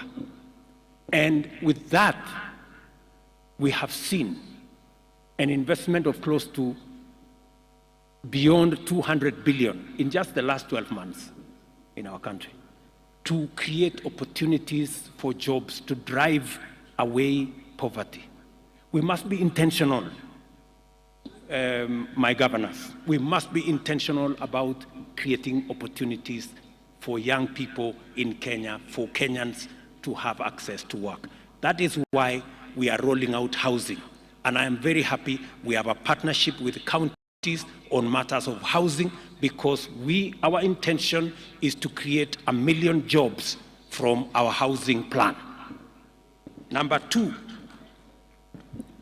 we are targeting, because when you heard the American ambassador say companies are giving accounts, witness accounts, that our Kenyan workforce, human capital, is the best globally, we must be deliberate about how do we harness this world-class human capital to drive our economy and to drive our progress. How do we do it? Number 1, we made a conscious decision this year that we are going to invest more in sharpening that human capital by investing more in education. It is the reason why our budget this year on education went to 630 billion, the highest in the history of Kenya. Because that human capital cannot become what it is unless it is sharpened using training, education, knowledge acquisition. It is the reason why we have hired 56,000 teachers. It is the reason why we have changed our funding model so that we make sure that it delivers much more accurately on the aspirations that we are looking for, on the skills that we are looking for. But we must be intentional about, as we invest in education and training of our human capital, we must be intentional on when they leave school and college and university, we must also be intentional on job creation. And for the first time, that is what we have done. We have been intentional. That is why we have the housing fund, so that we can generate 1 million jobs using our housing plan, number 1.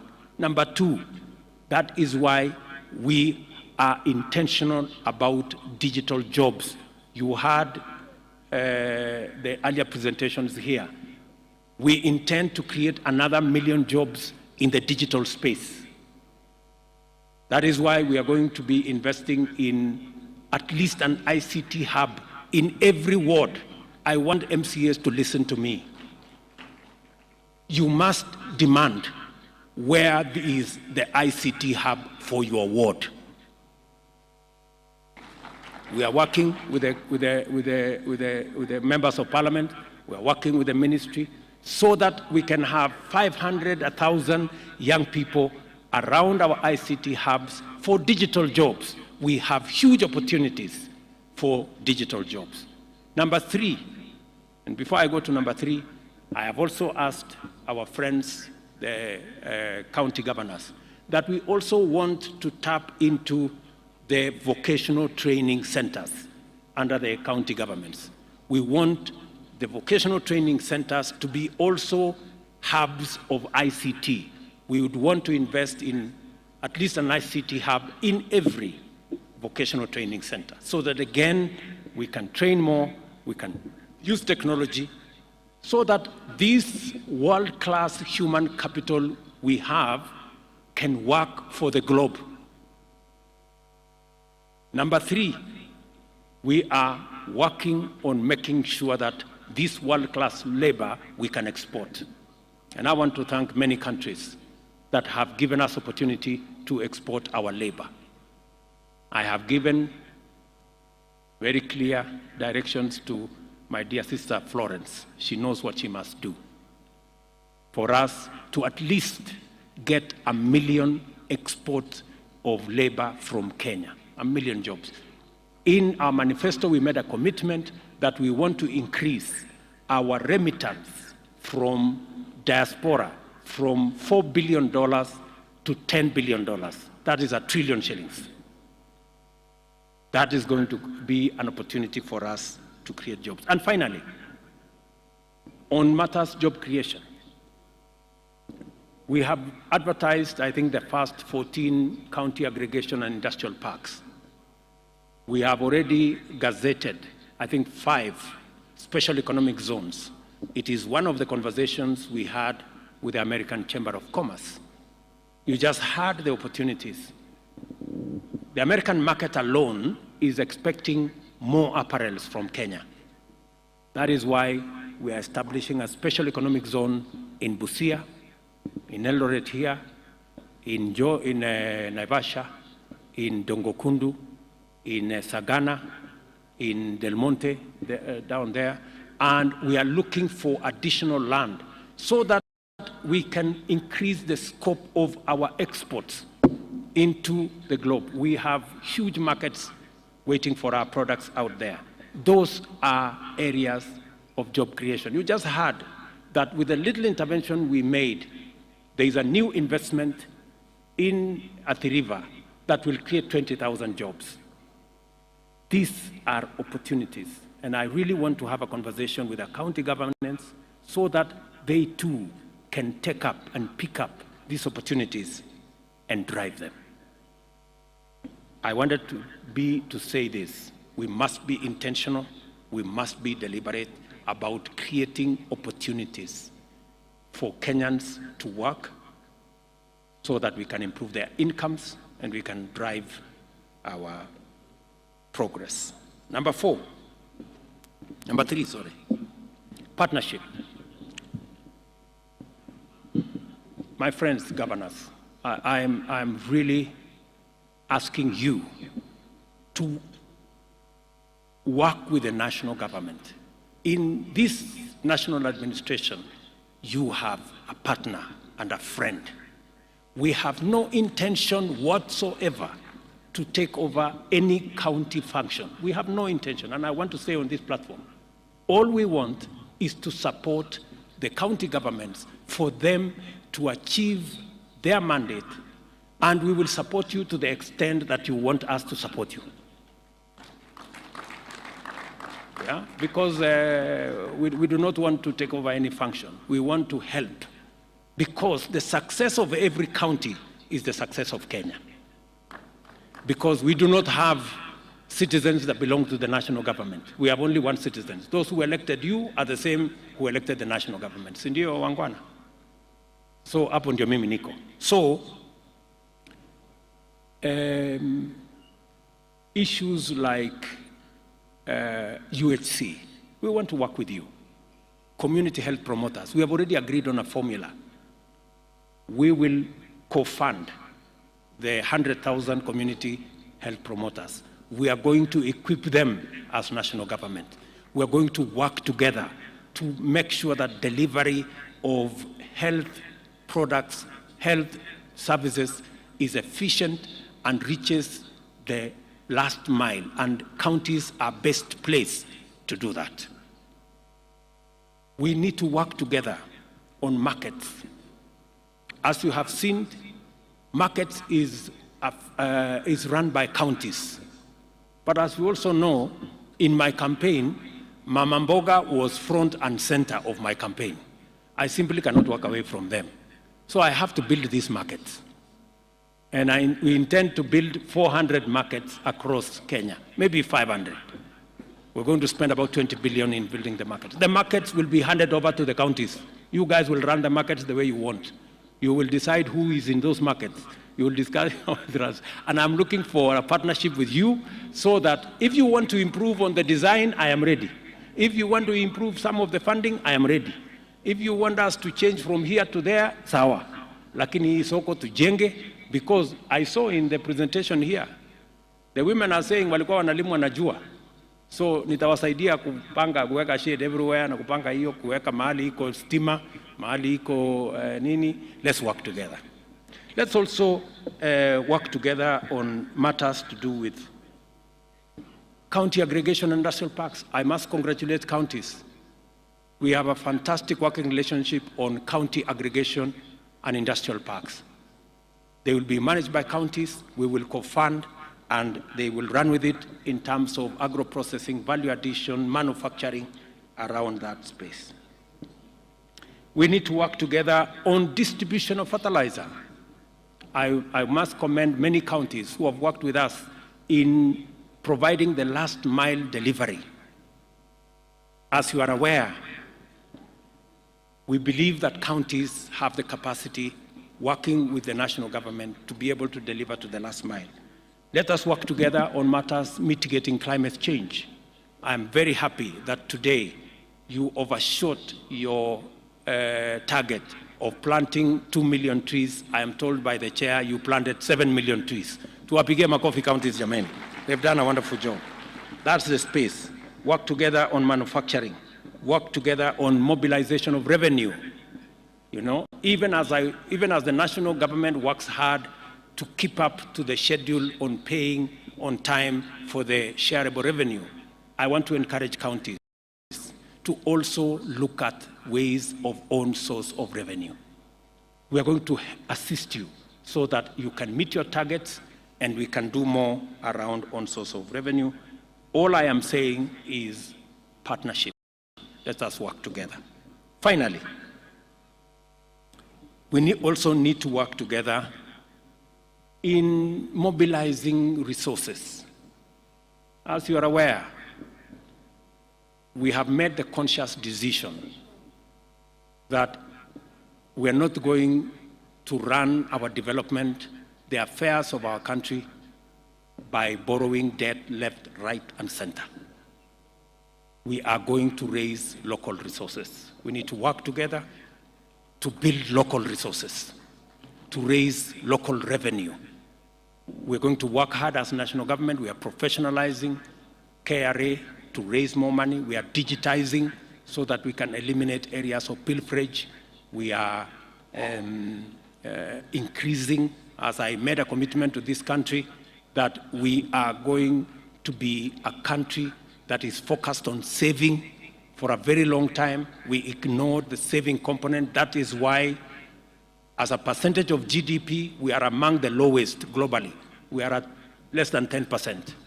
Other countries are all the way to 50%. So we're going to do more with our NSSF. We are going to do more with savings so that we can save and be able to fund our own development using our savings. I want to encourage counties to work with us in that space. Let me finally have the saying that on source of revenue and doing everything that we are going to do. The fifth thing I want us to talk about, finally, to agree on, is on the subject I already mentioned of corruption. Good people, it is not going to be business as usual.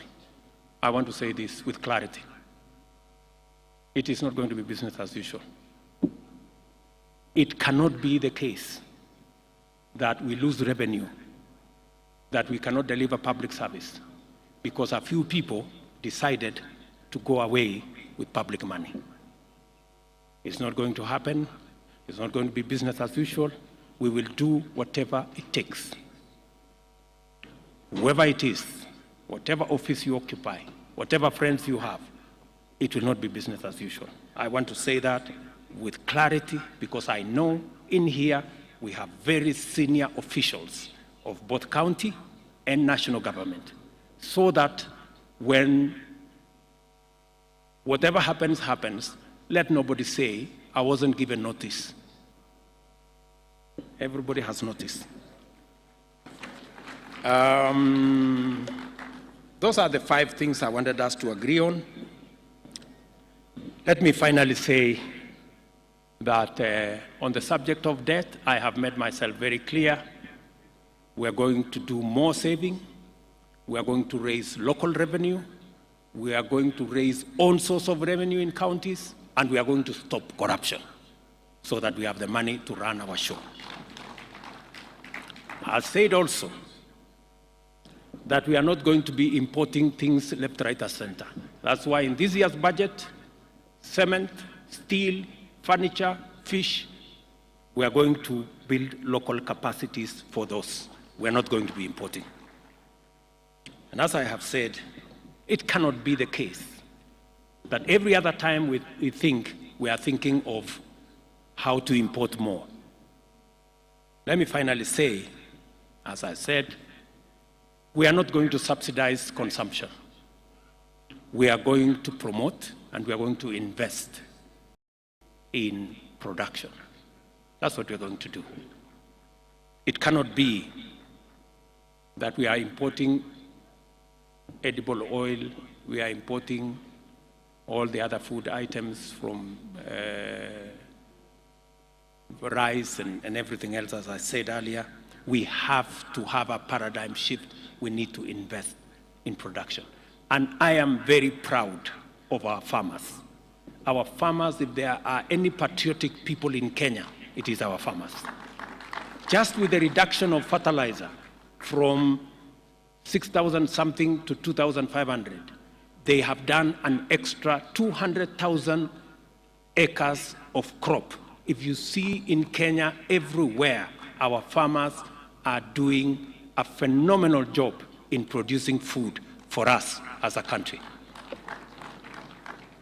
So instead of subsidizing that corner, we are going to be promoting production. I know there is, I saw some story today in one of the dailies who said we've gone back to subsidies on oil products. Let me tell the country that we will not go back to subsidies of any nature that distort things and causes us a lot of unnecessary leakage. If the Nation newspaper would bother to understand the facts, we are making prudent and proper use of the Petroleum Development Levy that is provided for in the law. It is meant to develop the petroleum industry, and it is meant to stabilize prices whenever we have unintended hikes. Instead of the nation commending us for using the Petroleum Development Levy as was provided for in the law, they have decided to be negative. And that is how we suffer as a country. All the positive things that are made by our friends are destroyed by the very negative things that we say about our country. I hope that the Nation newspaper has learned something from what Meg said, and that they will stop this tirade against the people of Kenya and against the government of Kenya, unless they have another country that they belong to. I'm told they are owned by some people who don't live in Kenya. Maybe that's why they don't give a damn about what happens to our country. Let me finally, I've said finally several times, but you have to forgive me. I am also in my hometown, so I am allowed to do a few things. So I think we have, I have said everything I wanted to say. I'm really happy that we are doing this. We are having this meeting of minds.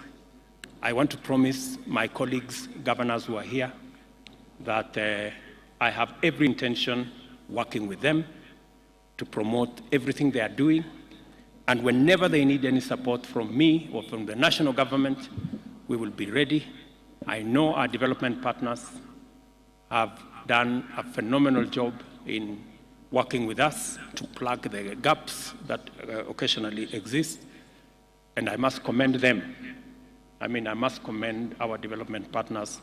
They have been a very useful resource for us as a government, and we will continue to work with you. In a very special way, I must commend my elder sister, Meg Whitman. That lady is phenomenal. Hata nyinyi mnakubali huyu mama ameongea kuliko sisi wote. Ni kweli ama si kweli? Mbona tusimpigie makofi? Simameni tupigie makofi huyu mama. We must. Tumpigie makofi huyu mama and all our development. Thank you very much, Meg. You spoke like the 50 million Kenyans, one person. So thank you very much, and thank you. I'm not saying this to say anything else about the other people. Thank you very much, all our development partners. You have done a phenomenal job. We appreciate, and I speak so from my heart. On behalf of the people of Kenya, we appreciate your partnership. We appreciate your support. We appreciate your goodwill, and you can count on ours. Tafadhali tuketi chini. So asanteni sana ndugu zangu, mimi nawapenda sana. I truly love you guys. Na nawatakia baraka ya Mungu. Hiyo maneno ingine, najua MCS wamesema wanataka kubook appointment ya kuongea na mimi. Mimi niko tayari. Nishamwambia watu yenu ya kwamba unajua kuna maneno ingine tunaongea nyuma ya hema. So hiyo maneno ingine tutaongea juu ya hema. So na mambo ile ingine we will engage. Asanteni sana. God bless you and enjoy your stay. It is now my duty to declare the devolution officially launched, and I wish you wonderful deliberations, and I look forward to receiving a report of the great job that you will do in the next 3 days. Asanteni sana. Thank you very much, Excellency. And just two things.